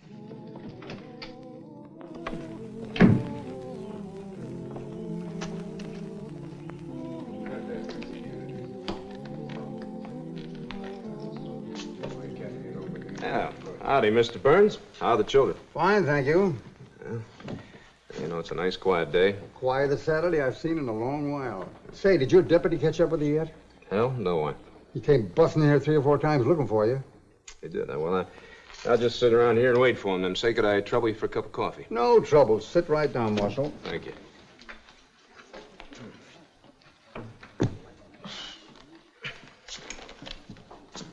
Wyatt, you know that prisoner that escaped yesterday, Dundee? We got a telegram about him from Wichita. He broke into a store, stole a couple of guns, pistol whipped the livery stable man, and stole a horse. Identify him as Dundee positively? Well, the livery stable man's about 80% sure. He may be here right now. Well, thank you, Mr. Burns. Look, Wyatt, I found Hogan. I put him back on duty. I think we ought to put on at least 2 or 3 extra deputies. Well, just take it easy. You do that, and rumors are going to start flying all over town. This is good coffee. Please let me put on a couple of extra men, just in case. All right, if it'll make you feel better. Oh, it will.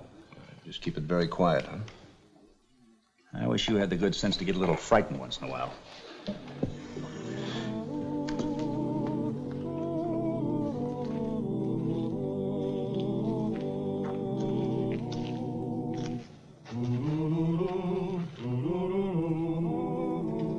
Good evening, Marshal. Mrs. Phillips, what are you doing out on the street at this hour? Oh, just getting a breath of air. Is something wrong, Marshal? Well, do you know what time it is? Oh, somewhere around midnight. I couldn't sleep. I didn't think I'd disturb anyone. I'm sorry. Well, I'll walk you home. Where are you staying, over at the Dodge House? Yes, sir. Come on. I said I was sorry. You're still angry with me, aren't you? Well, I'm trying to be, but it isn't easy. Haha, good. I'm sure you haven't got any enemies, but, well, this is still the West, and unfortunately, there is still some bad people. Are you looking for one now? Well, you never can tell. Now, why don't you go upstairs and try and get some sleep, huh? All right. Oh, I thought it over, what you said. I beg your pardon? About it not being a good thing, my being alone. Tonight proves that. Well, I've decided to let you do something about it, like you asked. Oh, that's wonderful. If it's all right with you, I'll call on you tomorrow evening. Well, I was thinking about tomorrow afternoon, right after church. It would be a lovely day for a picnic, and... Mrs. Phillips, I think... My name is Barbara. May I call you Wyatt? I'd be honored. Now, I think you ought to go inside. What about the picnic? Sounds fine. I'll expect you tomorrow afternoon at 1. Good night, Wyatt. Good night, ma'am. Barbara.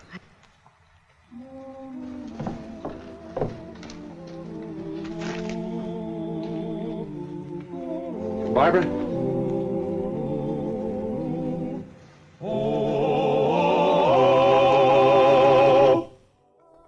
Now, you've all seen this picture. You sure you'll recognize it? I'm sure. Pick out a spot in the main road from Wichita. Hole up there where you can't be seen and... Well. Good morning, gentlemen. Morning. Did you two get any sleep? I napped a little. Oh, I'm not tired, Marshal. Oh, good. Maybe you'll do a big favor for me, Mr. Hogan. Oh, I'd be glad to. I made an appointment with our mutual acquaintance to, accompany her on a picnic today, and I won't be able to make it, and I was wondering if you'd substitute for me. Oh, well, Marshal, Come to think of it, I guess I am kind of tired. I don't think I'd be very good company for Miss Phillips. Sam? No, don't look at me, Marshal. I'm married. So's Bob. Look, you go on duty at 4 o'clock. Nothing's going to happen while you're away. Just to make sure of that, you stay on duty yourself and put on a couple extra deputies. Huh? No, I'll get it.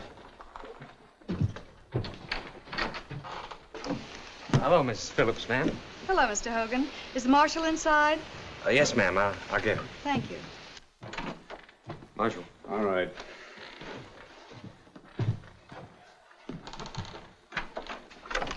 It's 1 o'clock, Wyatt. So it is, Barbara. I was just on my way over to see you. Thought I'd save you the trouble. Lunch is all packed and it's a beautiful day. Barbara, I'm very sorry, but I'm not going to be able to go with you today. But you promised. Well, I know I did, but something came up and I can't leave town. Maybe next week. I was looking forward so much to this afternoon. Oh, don't cry, please. I beg your pardon, Wyatt, but I think we can take care of any emergencies that might come up while you're away. Maybe you're right, Hal. Come on. We'll be over in the Grove if you need me. Right.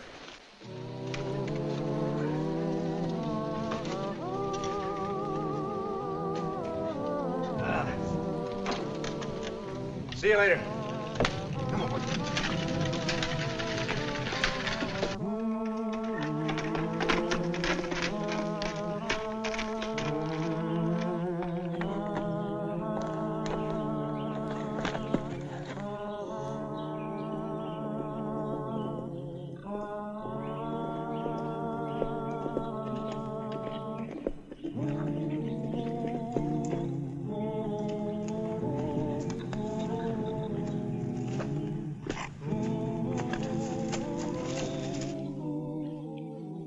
This is wonderful. You know, I don't know when I've had a meal like that.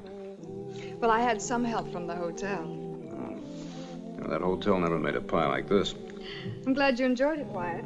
Here, I'll give you a hand. No, this is a woman's job. Now, I want to know all about Wyatt Earp. Not the marshal of Dodge City. I can read about him in the papers. Well, he's the only one I know. No, he isn't. I want to know where you came from. What kind of a boy you were. Well, you're kind of curious, aren't you?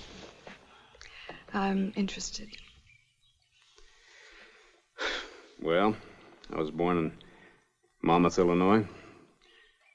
When I was 16, we all moved out to California and settled in San Bernardino. Came by wagon train. Did you love your parents? Were you close to them? I loved them very much. We had a good home life. Mom and Dad, my two sisters, Jim, Morgan, Virgil, Newton, those are my brothers. We had just about the right mixture of family discipline and young male independence, I'd say. How about you, Barbara? Well, what young life I had was wonderful. I didn't have very much, though. Both my parents died before I was 15. I'm sorry.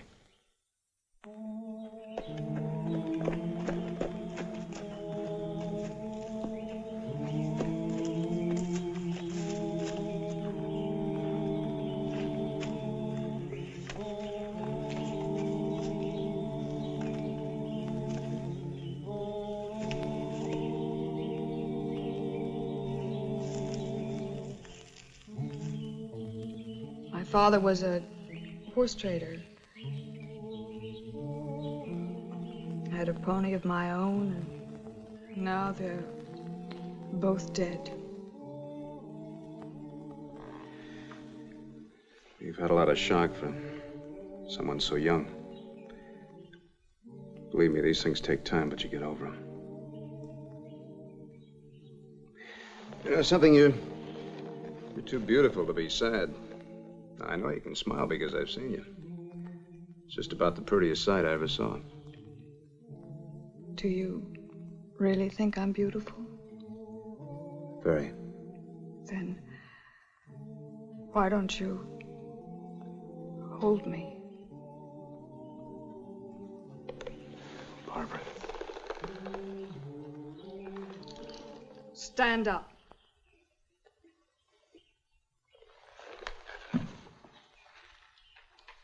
I'm going to kill you. But first I want you to know why. Stand perfectly still and keep your hand away from your gun. I wouldn't use it on you anyway. I'm not a widow. I've never been married. My name is not Phillips. It's Clements. Does that name mean anything to you? You killed my father. I've known a lot of men by the name of Clements, but I've never killed any of them. You sent them to prison. That's the same as killing if they're innocent. I don't decide a man's innocence or guilt. That's up to a judge and jury. My father's name is Martin Clements. I remember him. I caught him in the act of robbing the Wichita bank. You're lying. The Clements family had a bad name, so you saw your chance when my father went to Wichita. He was a cattleman. He was in the bank making a deposit, and you wounded him. You sent him to prison for 10 years, and it killed him. An innocent man. He died in less than 4 years. Miss Clements, I'm going to have to tell you the truth about your father. He was a cattleman in a sense, but he was a rustler too, among other things. He and 4 others were robbing the bank when I saw him. I wounded him, yes, because he was shooting at me.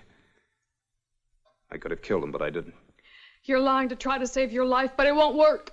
I'm telling the truth to try and save my life and to try to keep you from being a murderess. Nobody will suspect me. I'll say somebody shot you from hiding. All right.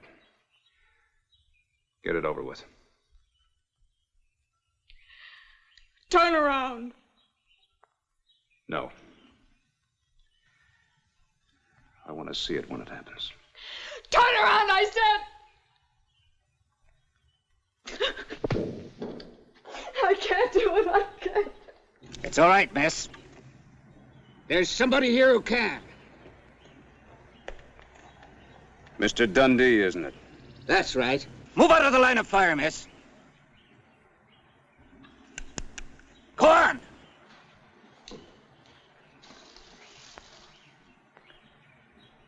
Put down that gun, Mr. Dundee. You're not a killer.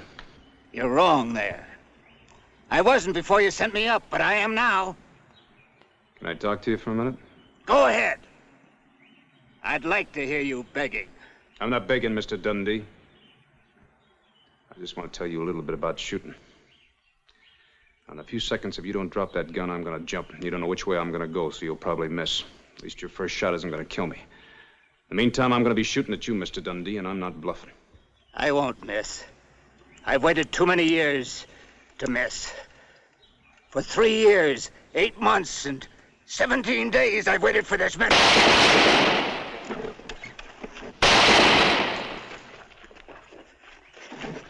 You're going to have to kill me this time. I ain't never going back to that.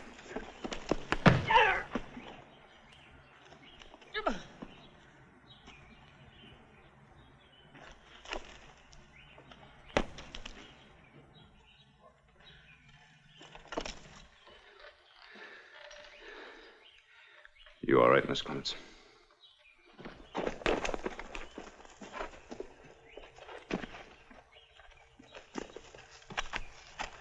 Dundee! Is he dead? No. I want to use your horse, Mr. Hogan. Dundee's horse is probably in the bushes someplace. I'd appreciate it if you'd drive Mrs. Phillips back to town. I'll pack the prisoner in. Sure, Marshal. You and Miss Phillips, you're all right. Yes, thank you.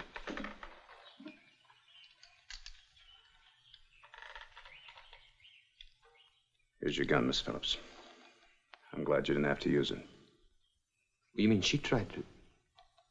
She helped you? If she hadn't distracted Mr. Dundee, I'd probably be dead by now.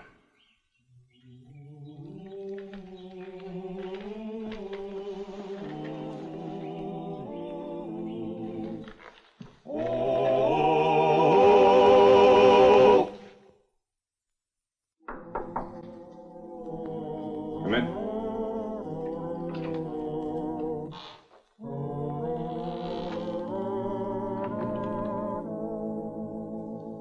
going away.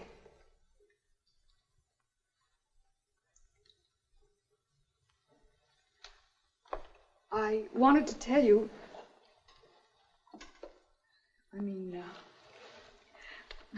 I don't seem to be able to find the words. Well, it's not necessary to say anything. I think I know what you feel. I don't know what I feel about you. I don't know whether I hate you or... My father. You were telling me the truth. But he was still my father. And I loved him very much. I know. Maybe we'll meet again someday, somewhere. And if we do, I hope we both will have forgotten all of this. I mean, I'm sorry. Well, I've already forgotten it. Most of it. Some things I'd like to remember.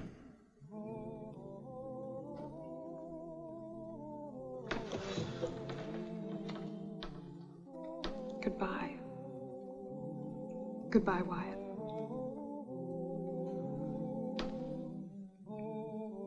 Goodbye, Barbara.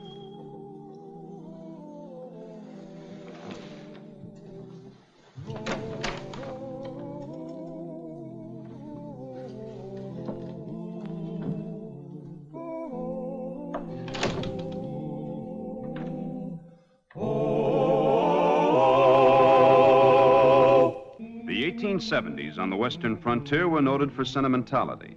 The fable of the woman outlaw flourished.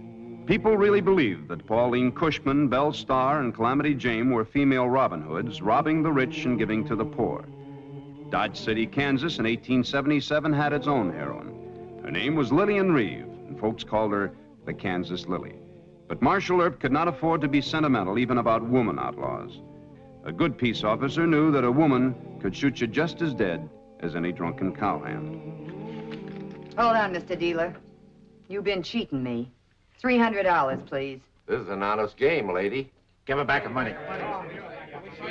What's the matter here? What's the trouble, Deucey? Lady says I cheated her. Are you Marshal Earp? Well, I'm sorry I'm having to do this, Marshal, but the deal box here is crooked, and Mr. Ducey won't give me the $300 he's been cheating me out of. That's right, I saw it. Sure. Fair. All right.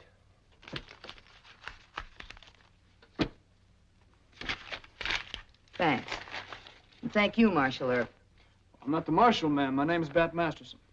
Oh, Mr. Masterson. Well, I've heard a lot about you, too. I hope you'll overlook my using a gun. Well, I'll walk along with you, miss. All right. I paid her. Oh, police protection won't be needed. I'm just going along to the Dodge Hotel. Well, I'll tell you, the Alamo's a crybaby place. They're apt to report on you. To, Marshal Earp? And you better let me have that Derringer, miss. My name is Reeve. Lillian Reeve. You're joshing me. Well, no, that part of it is true enough. Does Ducey know who you are? Well, of course not. The scamp wouldn't have tried to cheat me. Well, he sure wouldn't. I just can't get over it, you being in Dodge City. Why, is there a law against it? No. But Wyatt, Marshal Earp is awful strict these days. But look, if Ducey squawks about that gunplay, I can help you. I can talk to Wyatt. Well, maybe I had better give you the gun. Then you can say you disarmed me or something. There. I'm trusting you. Well, thanks, Miss Lily. I'll see you safe to the hotel.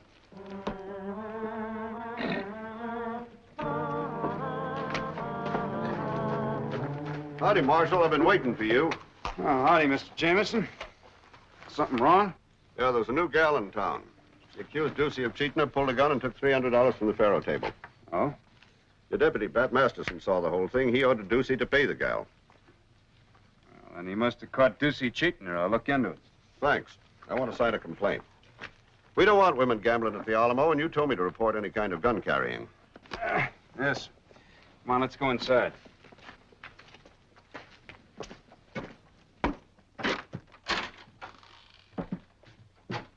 She's registered at the Dodge Hotel, using the name Lillian Reeve.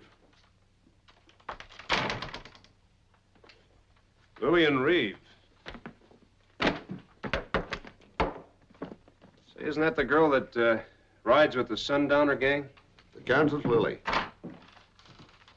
You didn't waste any time getting over here, did you? Oh, take it easy, Bat. Cheating Miss Lily, then cry baby into Wyatt. Here, she gave me this. She a friend of yours? Yes, I hope so. Let's just forget that charge, Marshal. Mr. Jameson, we don't forget charges in this office. Just sign this complaint. Armed robbery.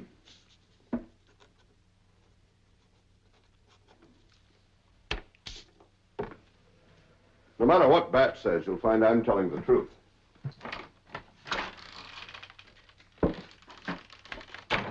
She posing as the Kansas Lily? She's not posing, she's real. She told me the whole deal. She quit the Sundowners and she's trying to make a new start. And she's a lady, Wyatt. Why didn't you arrest her? What for? Ducey took her in a crooked faro game. Didn't you see her poking this gun at him? Wyatt, Miss Lily was broke. She acted foolish like any girl might. You never learn, do you? Now I gotta go arrest her. Oh, sure. Put the poor girl in jail. And do it on the word of Cap Jameson and Ducey Miller. Mr. Masterson? Here. You slosh that on your head. You're getting feverish.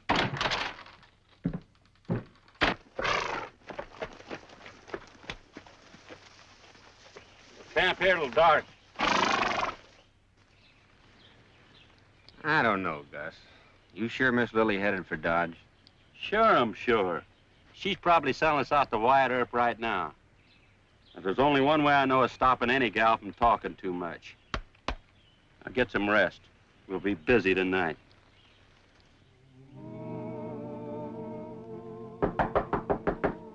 One moment.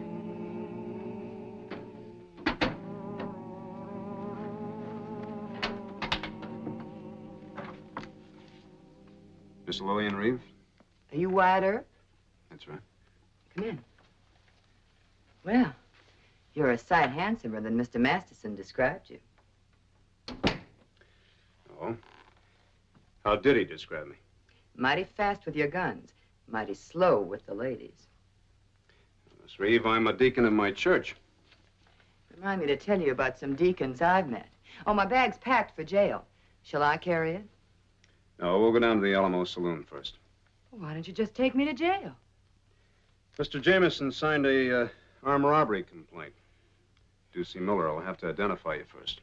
Well, you're the police in this town, Mr. Earp. You want to go first? I'd like to lock my door.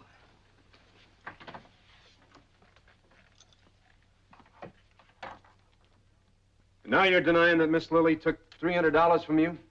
She had it coming. How's that? Give her a bad break on the deal box. You cheated her, huh? Yes, sir.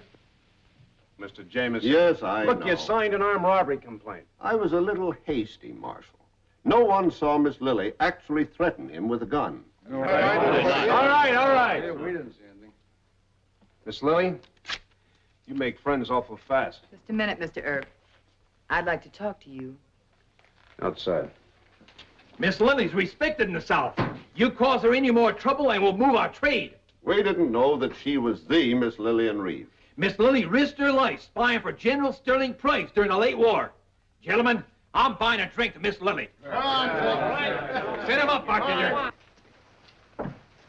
So why should I lie to you? I came here to make friends as fast as I can. I need friends. Oh? Sundowners after you? I'm afraid so. We all scattered after the bank job in Coffeyville went wrong. But I wasn't in on that. I warned them against it.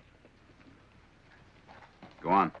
Marshal, I need a stake. If you object to my gambling in saloons, is it all right if I start a game in my suite at the hotel? There's no law against it, Miss Lily. And I'm sure Mr. Masterson will be your friend. Howdy, Miss Lily. All the witnesses changed their stories about Miss Lily. She's free to have dinner with you. Say, that's great. If Mr. Earp isn't afraid I'll be a bad influence. Well, Mr. Masterson's been influenced before. Hope you have a good time. Mr. Earp doesn't approve of me. Do you approve of me? More than that, I want to help you. I felt that way when I first met you. Well, let's not rush things. Didn't you tell Wyatt the sundowner hoodlums might be after you? Yeah, he wasn't interested. Well, I am. That's the difference. You say not to rush. But things happen fast to a girl like you. Well, we'll talk about it at dinner.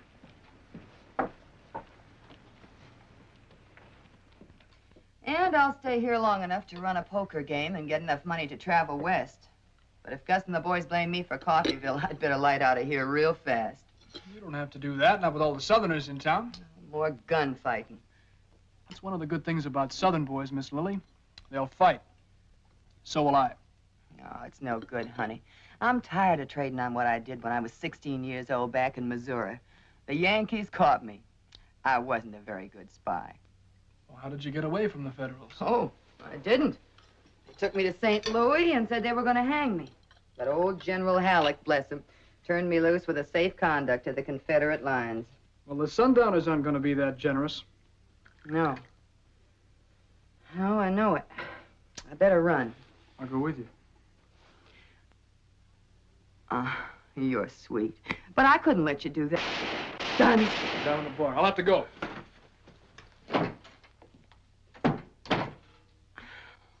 Serves him right. Come on now, give me that gun. I ain't gonna give this gun to nobody. You're in trouble now. You better give me that gun. Anybody else want to make a remark about Miss Lily? Speak up, you Kansas bluebellies. Oklahoma, give me that gun. Bud Masterson. Good old Texas boy. Come on, you come over here and sit down now. Come on. You make it like this? I didn't see the fight. This his gun? Yeah.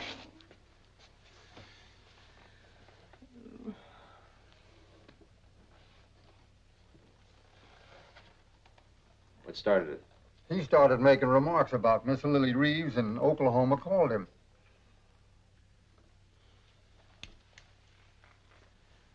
Some of you men take him over to the coroner's office. Jackson, you watch him. I want to talk to you. Telegram. State warrant for Miss Reeve.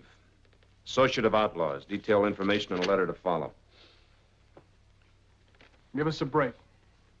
What for? I've got her halfway talked into leaving town with me. She's not really a bad person. I might even marry her someday. Well, that's your business, Mr. Masterson. Now, where is she? Upstairs. You take Oklahoma over to jail. Hey, Lily, what about Miss Lily? We'll be upstairs talking when you come back. 114.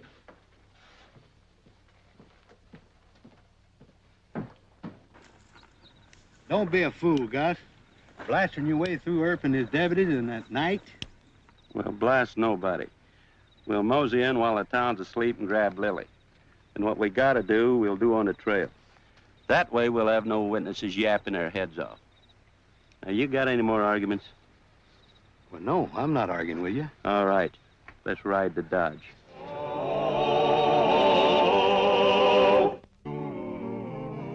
Oh, why go on talking, Mr. Earp? You've got the warrant. Put me in jail. It's not that simple. You know a warrant won't hold you long? Really asking me not to make use of Mr. Masterson, isn't that it? That's part of it. He's a fool for women. Not just one woman, but all women. He can't help that, and he can't help you.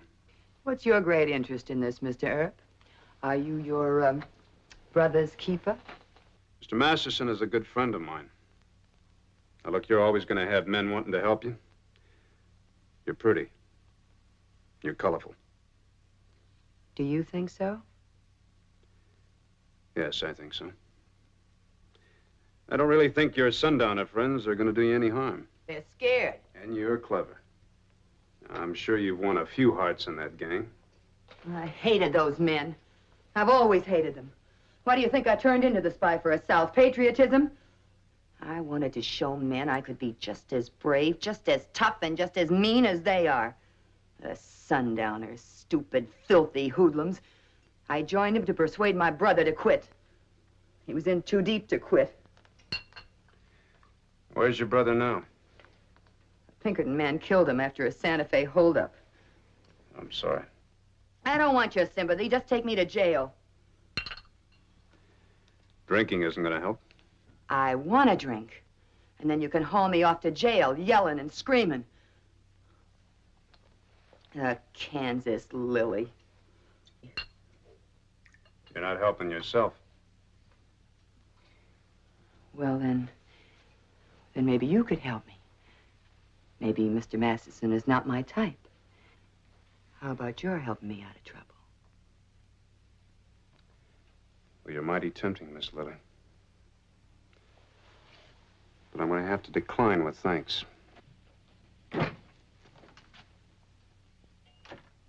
Excuse me. Come on in, Mr. Masterson. Join the conference. It's partly about you. I'm afraid you're wasting your time, Miss Lily. Wyatt's a John Law through and through. Yes, I'm finding that out. Miss Lily is afraid. She thinks her sundowner friends might come into Dodge City and do her bodily harm. We can't hold her in jail. We haven't got accommodations for women. But we can give her protection right here. You give her protection. She'd like it. Look, Mr. Masterson, Miss Lily isn't romantic about either of us. She's afraid for her life. You understand that? Yes, sir. You go get Hal. You post him out back. I'll watch the front of the hotel. Then you come back. You'll stay here with Miss Lily. Now, go on. Yes, sir. Hiya, Mr. Driscoll. Just getting town? Yeah. How long you going to be with us? Oh, I'm not checking in, Sam. Just passing through. My cousin, Miss Lillian Reeves, she staying here in the house? Yes. She's in 114. Shall I send word up to have her come Hi, back? Mr. Masterson. Oh, hi, Pat. Is Mr. Earp upstairs? I don't think so. He's not in his room. Might try the office. Thanks. Can I buy you a drink? No, thanks.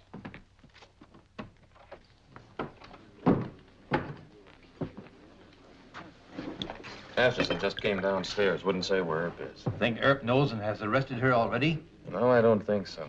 The pickup order for her won't get here till Lamar's stage pulls in. Poor Miss Lily. What kind of new trouble is she in now? That same old tie-up with those sundowners. It ain't fair to hound her like that all the time. She's been a victim of circumstances ever since that spy thing. I know. That's why I'm here. You sneak upstairs, Tex. See what you can find out. She's in room 114. Right.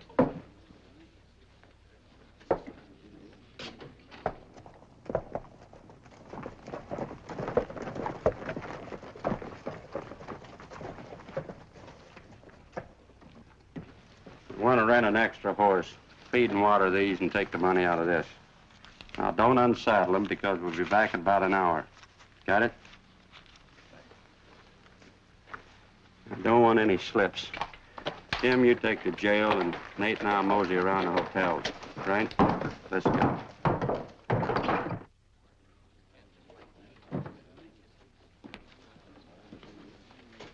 What'd you find out? Earp is holding her in custody. Just as I thought. I'll tell you what we're gonna do. Earp knows me, and I don't think he'll figure in any rough stuff. Now, you two keep out of sight, and I'll get up there and... Tell me something about the Sundowner gang. Oh, I don't want to talk about them. They've gotten me into enough trouble. Who escaped from the Coffeyville job? Gus Loring. He might have Tim Patton and Jerry Drew with him. Just 3 men? Well, perhaps 2 more. They were down to 7 regulars when the bank job fizzled. Well, why would Gus Loring be angry enough with you to... To want to kill me? Well, first, he asked me to marry him. I wasn't very polite about saying no. And second, I think he's afraid I'll be picked up, and I'll inform on him to save myself. Would you? Yes, I would. Who is it? Patty Driscoll, Wyatt. Excuse me.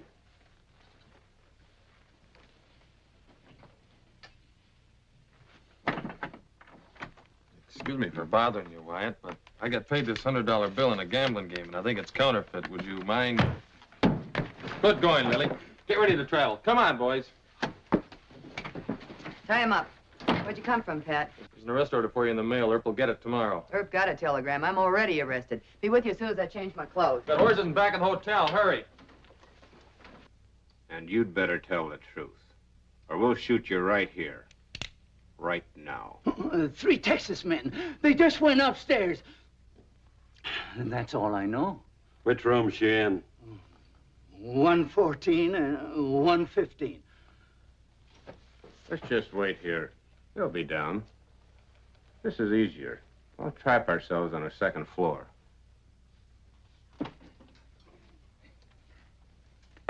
Hurry up, Lily, hurry up. There's a fire escape ladder at the end of the hall. And the stairs will be quicker. We'll take the stairs. Give me a key to that bar door. Move!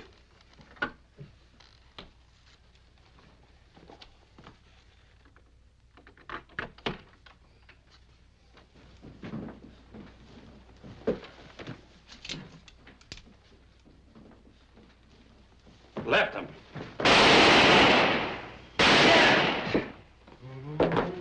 Stand right where you are. Get on out of here. Hurry up. I'll cover him.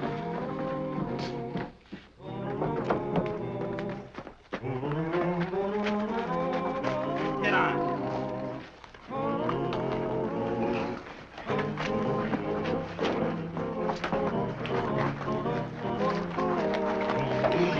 All right, right.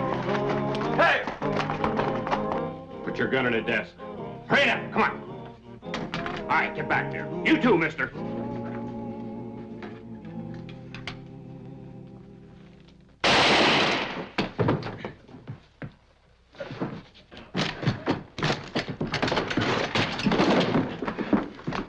There's a couple of men wounded in the chair over there. Take care of these women. All right. Where's Marshal Earp? He didn't even come downstairs. Somebody It's call Dr. 114. McCarthy. Move here. Oh, Call man, Dr. somebody McCarthy. get Doc McCarthy. What? What was the shooting? A couple of men grabbed Miss Lily and rode out of town with her. Driscoll and that Texan are down in the lobby wounded. We got one of them. Hal, go get some horses. Right. Go ahead. Tex is bad hurt. The other 2 got away. Marshal, here's the other one over here. Which way they headed? Which way they headed? They're gonna wait for me near the old stage stop. You put him in jail. Rest of you get those wooden men over to the dock. You get the boys. Follow me out the river road.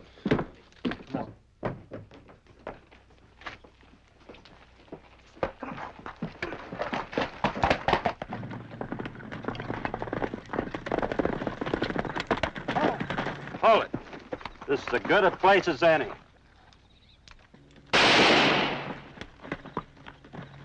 I never was in favor of your dying, Miss Lily.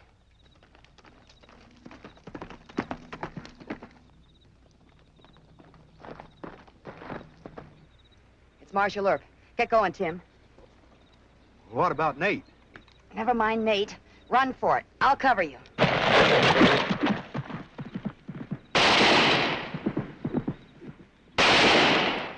Hold your fire!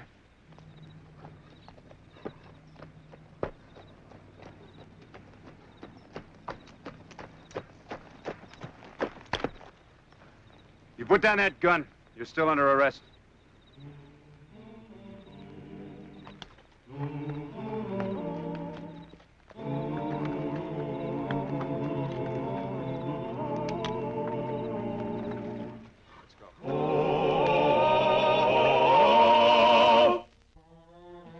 Miss Reeve, you are charged with being an associate of outlaws, with attacking an officer, and with attempting to escape legal custody. How do you plead? Guilty, Your Honor. Haven't you anything to say in defense of your behavior? No, sir. Court, please. Yes, Marshal Earp. It's true that Miss Lily whacked me over the head, but she was hysterical from fear. It's also true she tried to escape with Mr. Driscoll and his men, but... Well, sir, technically speaking, she was abducted by the Sundowner gang. Good points, all. I'm bound to say further that she's learned her lesson about hoodlums. And, sir, I recommend that she be sentenced to 1 year in jail, but that she be paroled from the bench. Is there anyone here willing to accept parole responsibility for this young lady? Judge Tobin, sir? Yes, Mr. Driscoll. Our son was wounded trying to help Miss Lily. She's a cousin of the Driscolls, and we'd be mighty proud to accept her parole, sir. Is that acceptable to you, Marshal Earp? It's a fine gesture, sir. The prisoner is paroled to Mr. and Mrs. Driscoll. The three of you will appear here in this court tomorrow morning at 10 o'clock for parole instructions. Thank you, Your Honor. Next case will be J.A. Donnelly versus the state of Kansas. I can't figure out what I saw in her. You saw the Kansas Lily. A lot of men will see her in their dreams. Now, Mr. Masterson, someday when you're an old codger, you'll read a wild newspaper yarn about Miss Lily, and you'll believe every word of it.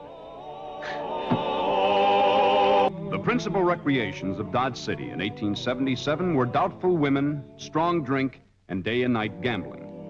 Dodge was a frontier cow town, and it had passed laws against crime, but not against sin. On the other hand, respectable citizens expected Marshal Wyatt Earp to keep both sin and crime away from the right side of the Santa Fe tracks. What is now known as the Battle of the Long Branch Saloon was a typical example of frontier hypocrisy. It threatened Wyatt's reputation and his job. Get out of here. I'm not selling out. Nobody's going to run me out.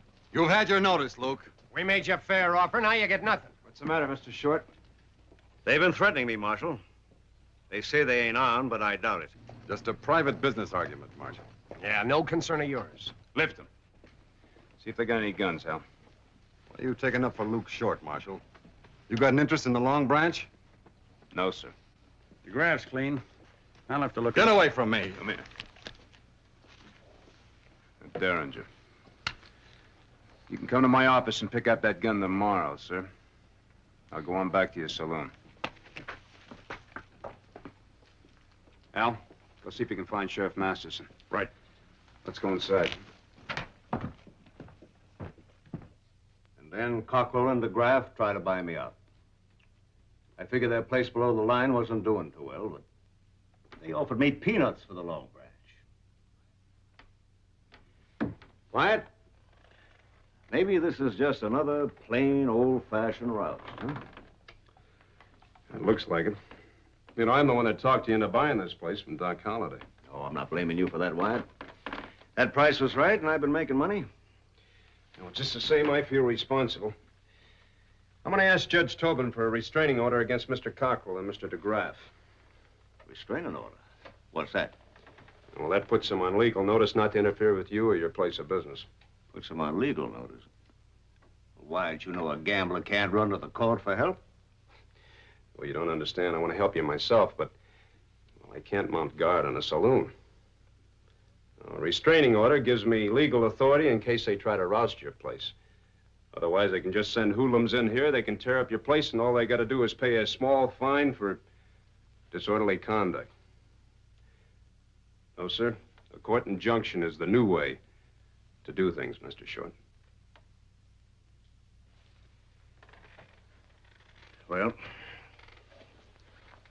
thanks just the same. Too modern for you? I'm old-fashioned.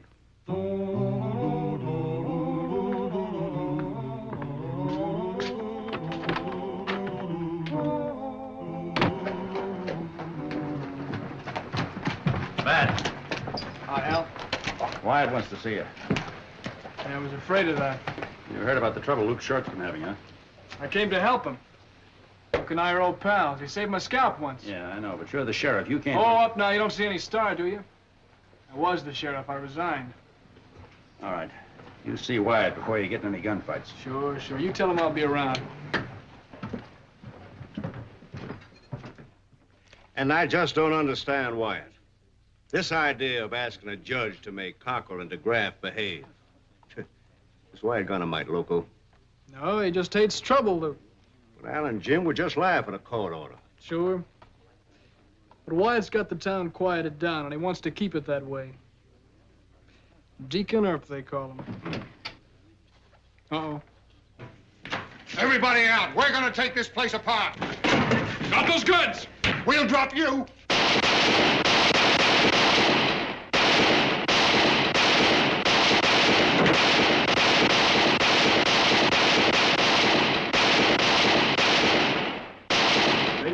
good job. Then you get mixed up in a stupid saloon brawl. I'd hoped you'd grown up.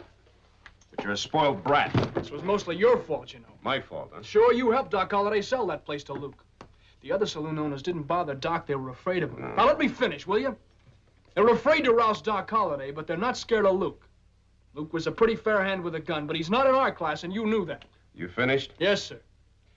Did Mr. Short give you an interest in the Long Branch? No, sir, he sold me 10%. He sold you 10%. That's right. All right. Here's an application for a restraining order. I want you to sign it, then I want you to get Luke to sign it. This makes all of us promise to keep the peace. That's right. Wyatt, you don't believe that Cockrell and DeGraff are going to lay off the Long Branch after we just shot up a few of their rousters? If they don't, they'll get 6 months to a year in jail. Contempt of court. Judge Tobin will throw the book at him. I don't know. It puts me in a funny spot. You put yourself in a funny spot. Why did you resign? Why'd you quit? Never mind. Don't answer that. You and I, we've worked long and hard to get this town calmed down. We've got an honest judge now. The time has come to make use of court orders like that one. All right. All right, I'll sign it. I'll try to get Luke to sign it. And I just want to get you into trouble.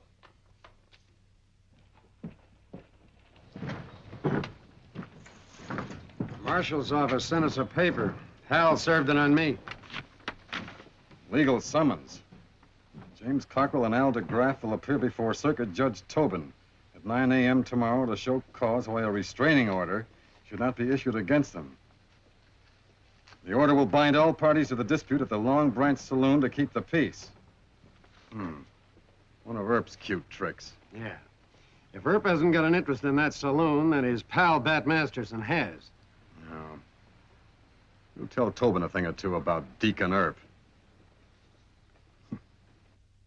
And now, Your Honor, I've got something to tell you that perhaps you don't know. Bat Masterson is a partner in the Long Branch Saloon.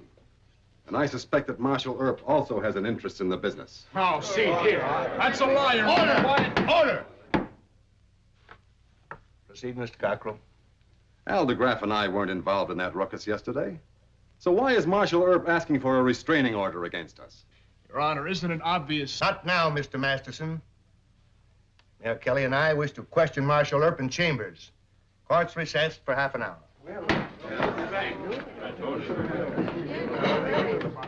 And all I'm trying to do is to stop another fight at the Long Branch. Now, Mr. Masterson and Mr. Short have proven their good faith by applying for an injunction. I don't see where Bat's having an interest in the place or the fact that he and I are friends should enter into the case. It'll make you look bad with the public, Wyatt. Yes, it will.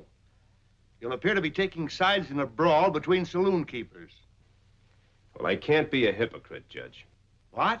Look, Mayor Kelly used to own a saloon. It's a legal business in this town. But you advised me to quit, and I did. Sure, Mr. Kelly, and I'm not defending the saloon business now. But there's no law against it. Why, our town is largely supported by taxes from liquor. You're our marshal, Wyatt. For your sake, I can't grant the injunction.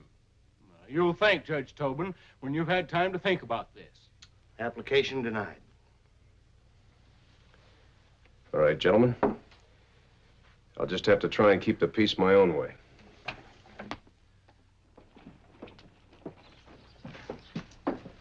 We're gonna need some more guns, Luke. Charlie Bassett and Neil Brown will help. I'll send for them. No, 2 of those hoodlums died. I favor waiting to see if Wyatt can handle it his way. Yeah, but Tobin and Kelly let him down.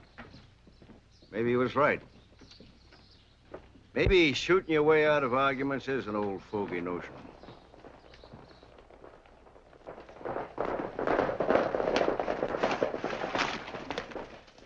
Another roust. Come on. No, wait.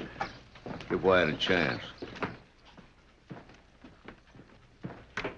Let's take it apart, boys. That's what we're here for.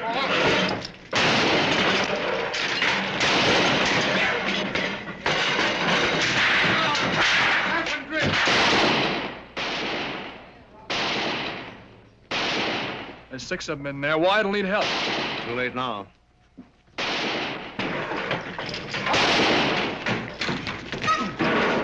Left him. Well, only about $500 damage, Luke.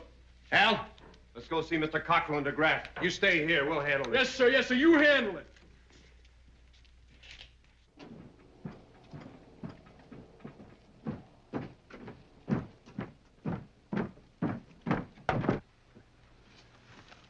You boys know how local politics are in a town like this.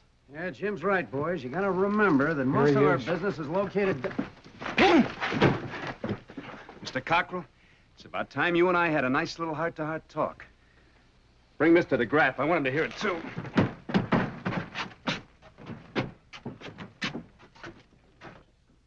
I can't prove you hired those cowhands, but I don't have to. I want $500 for the damages you did. I'll go get it. You turn into plain robbery, Earp? Jim don't mean that. I'll get it for you. I told you to get it. What if I don't? Mr. Cockrell doesn't appreciate the fact that I'm trying to save his life. Al, you go up the street and tell Mr. Masterson and Mr. Short to arm themselves. Don't be a fool. They'll shoot us down, and then he'll say it was a fair fight. And it will be. You'll be wearing guns when I shove you out that door. Wait, Hal. 500 did the marshal say? Go get it. Now, one more rouse to the Long Branch, and I'm going to close your saloon and every saloon below the line. You pass the word, Mr. Cockrell.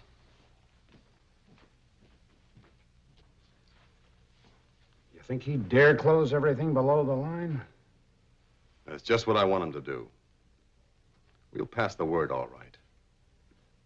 The next roust will be a real one.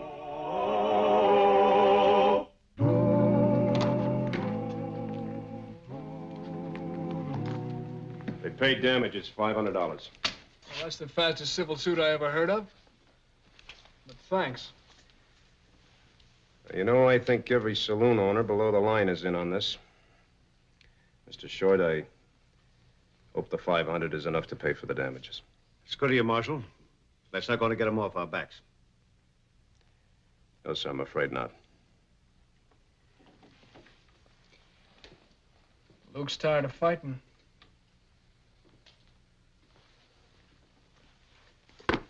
You tired?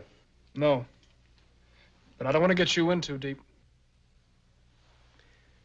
You know, Mr. Masterson, I made another mistake. This isn't just a brawl between saloon keepers. There's a right and wrong in the liquor business. And Dodge City's going to have to face the issue. You know what Mr. Kelly and the judge tried to pull on me today? They said that everything that happens below the line is sin and that we shouldn't bother to get our nice, clean coats spotted. The hypocrites. Yeah. That's why I hope you and Mr. Short will hang on. We will. What about the next roust? Well, I told Mr. Cockrell and Mr. DeGraff that one more roust and I was going to close every saloon below the line. Now, if they jump your place again, don't do any fighting. You leave that to me and the deputies.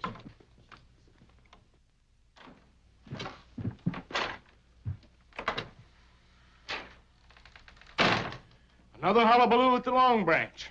What is this now, Wyatt? Well, I'm fighting for sin, according to you, Mr. Kelly. And a fine spectacle it is, too. Jim Cockrell told me that you took $500 from him for damages. And he claims he doesn't even know who made the disturbance. Well, he's a liar. I'm going to close every saloon in this town the next time there's a roust at the Long Branch. Wyatt, you can't do that. Why? Why, they'd sue the city. They'd drag the whole nasty business into open court. Well, that's where I think it belongs. Girls, gambling, liquor? You must be daft. Mr. Kelly, when I took the job in this town, man's life wasn't safe on Front Street. True. You got crime well in hand. Judge Tobin and I appreciate it. No, you don't. I asked the court authority to restrain some liquor peddlers from using violence to force a rival saloon out of business. But we told you, for your own good name. My name isn't that good. I'm a sinner, and so are you. And so is Judge Tobin. When things get too sinful below the line, sin busts loose all over this town. You and the judge just close your eyes to it. We're not preachers. Neither am I. I can't reform Dodge City. But you're threatening to drag sin into public court. If that's the only way I can keep sin from turning into crime, yes. No. I'm warning you. Crowd moving toward the Long Branch. Ted and Louie are on the way over there now. Masterson said he promised you not to fight. We could sure use him. Let's get over there. Well, Mr. Mayor, keep your eyes closed real tight. Us sinners are going to have ourselves a little old shanty go.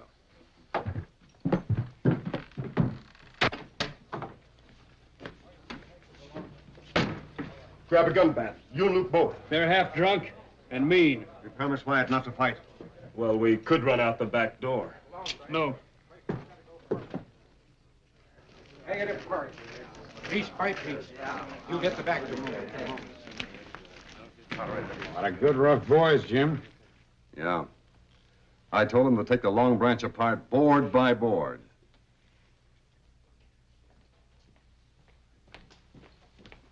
All right. Outside. Outside? That's right. That's your mob out there, and you're going to leave them. Hands waist high. Let's go.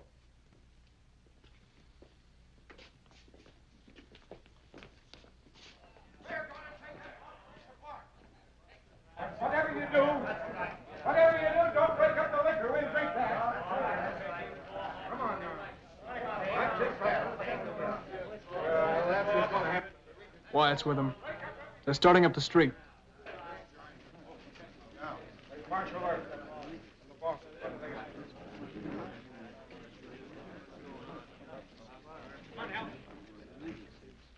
Oh, what's the matter, gentlemen? What are you hanging back for? These are the men that hired you to rouse the Long Branch. They'll lead you. Easy, men. Earp will shoot us. I know, Mr. DeGraff, why I wouldn't shoot you. Hell. Now, we're just gonna stand over here and just kind of watch all of the fun. What's the matter, Mr. Cockrell? You're a natural-born leader of men. All you gotta do is raise your hand, just say, follow me. Take that big-headed John Law first. Well, go on, take him. Go on, fellas, start shooting. Well, we won't hit your bosses. Who ever heard of men like your bosses getting hurt? You scared of two men? Cut them down! You start it! Yeah.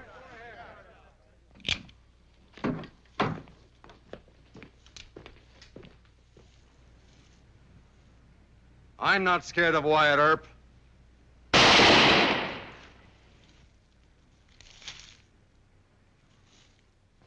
Well, go ahead and draw.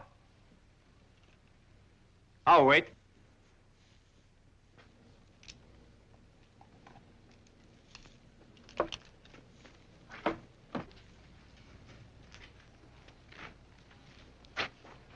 You want to die for them?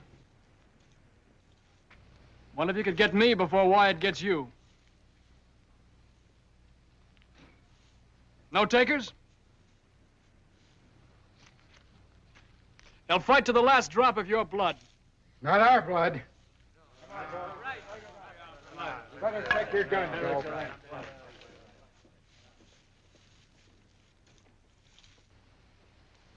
Al, get a wagon loaded with 1x6s. We're closing the saloons. Right. Wyatt. You gonna close us too? That's right, Mr. Masterson. Every saloon in town. The bunt line special. It was the longest, fastest shooting iron ever to fight for the law. The bunt line special. It never missed or lost a battle and never was beat on the draw.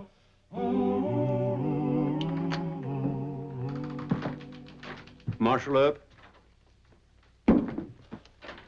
Judge Tobin wants you in court at once.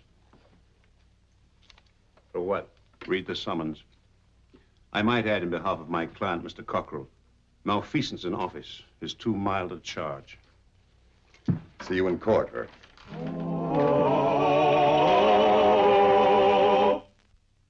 And I submit, Your Honor, the plaintiff has shown conclusive evidence why Marshal Earp should immediately be removed from office. We ask further that his illegal action in closing the city saloons be declared null and void. Order! Order! Marshal Earp, you've heard the charges against you. Have you anything to say?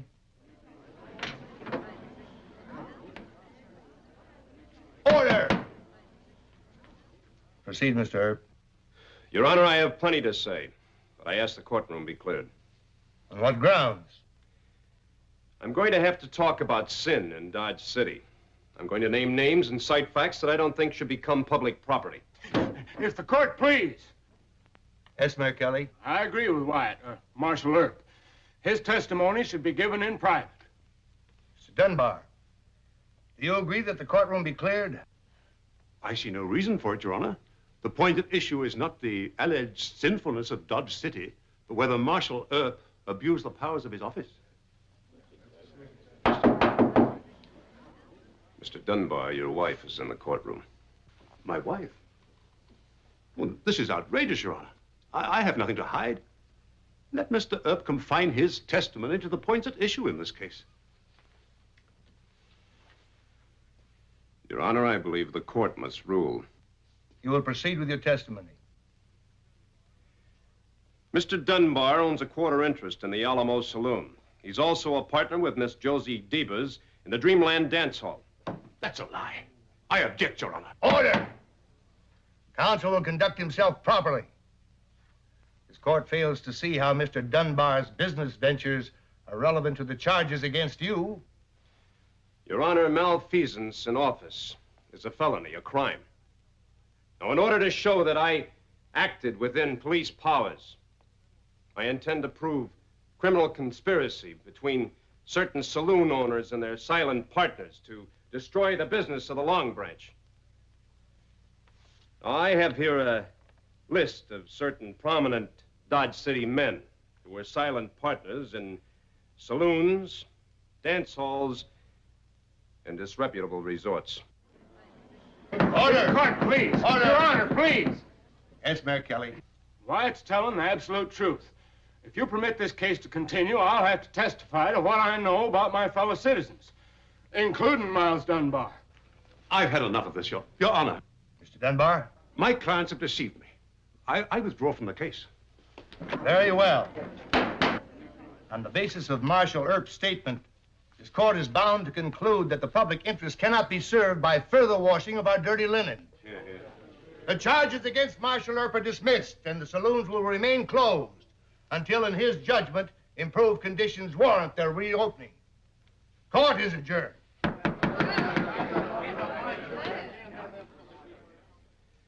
Now, gentlemen, men like Mr. Cockrell and Mr. DeGraff don't belong in the saloon business.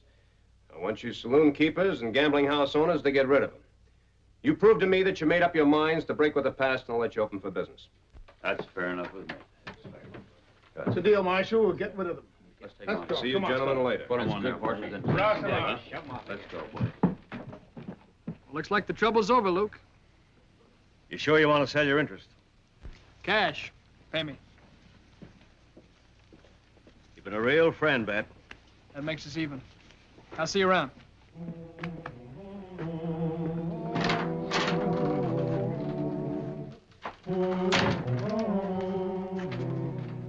I'm out of the saloon business. Good. You can take your profit and buy into a dance hall. Oh, you give this to the school. Good. Wait a minute.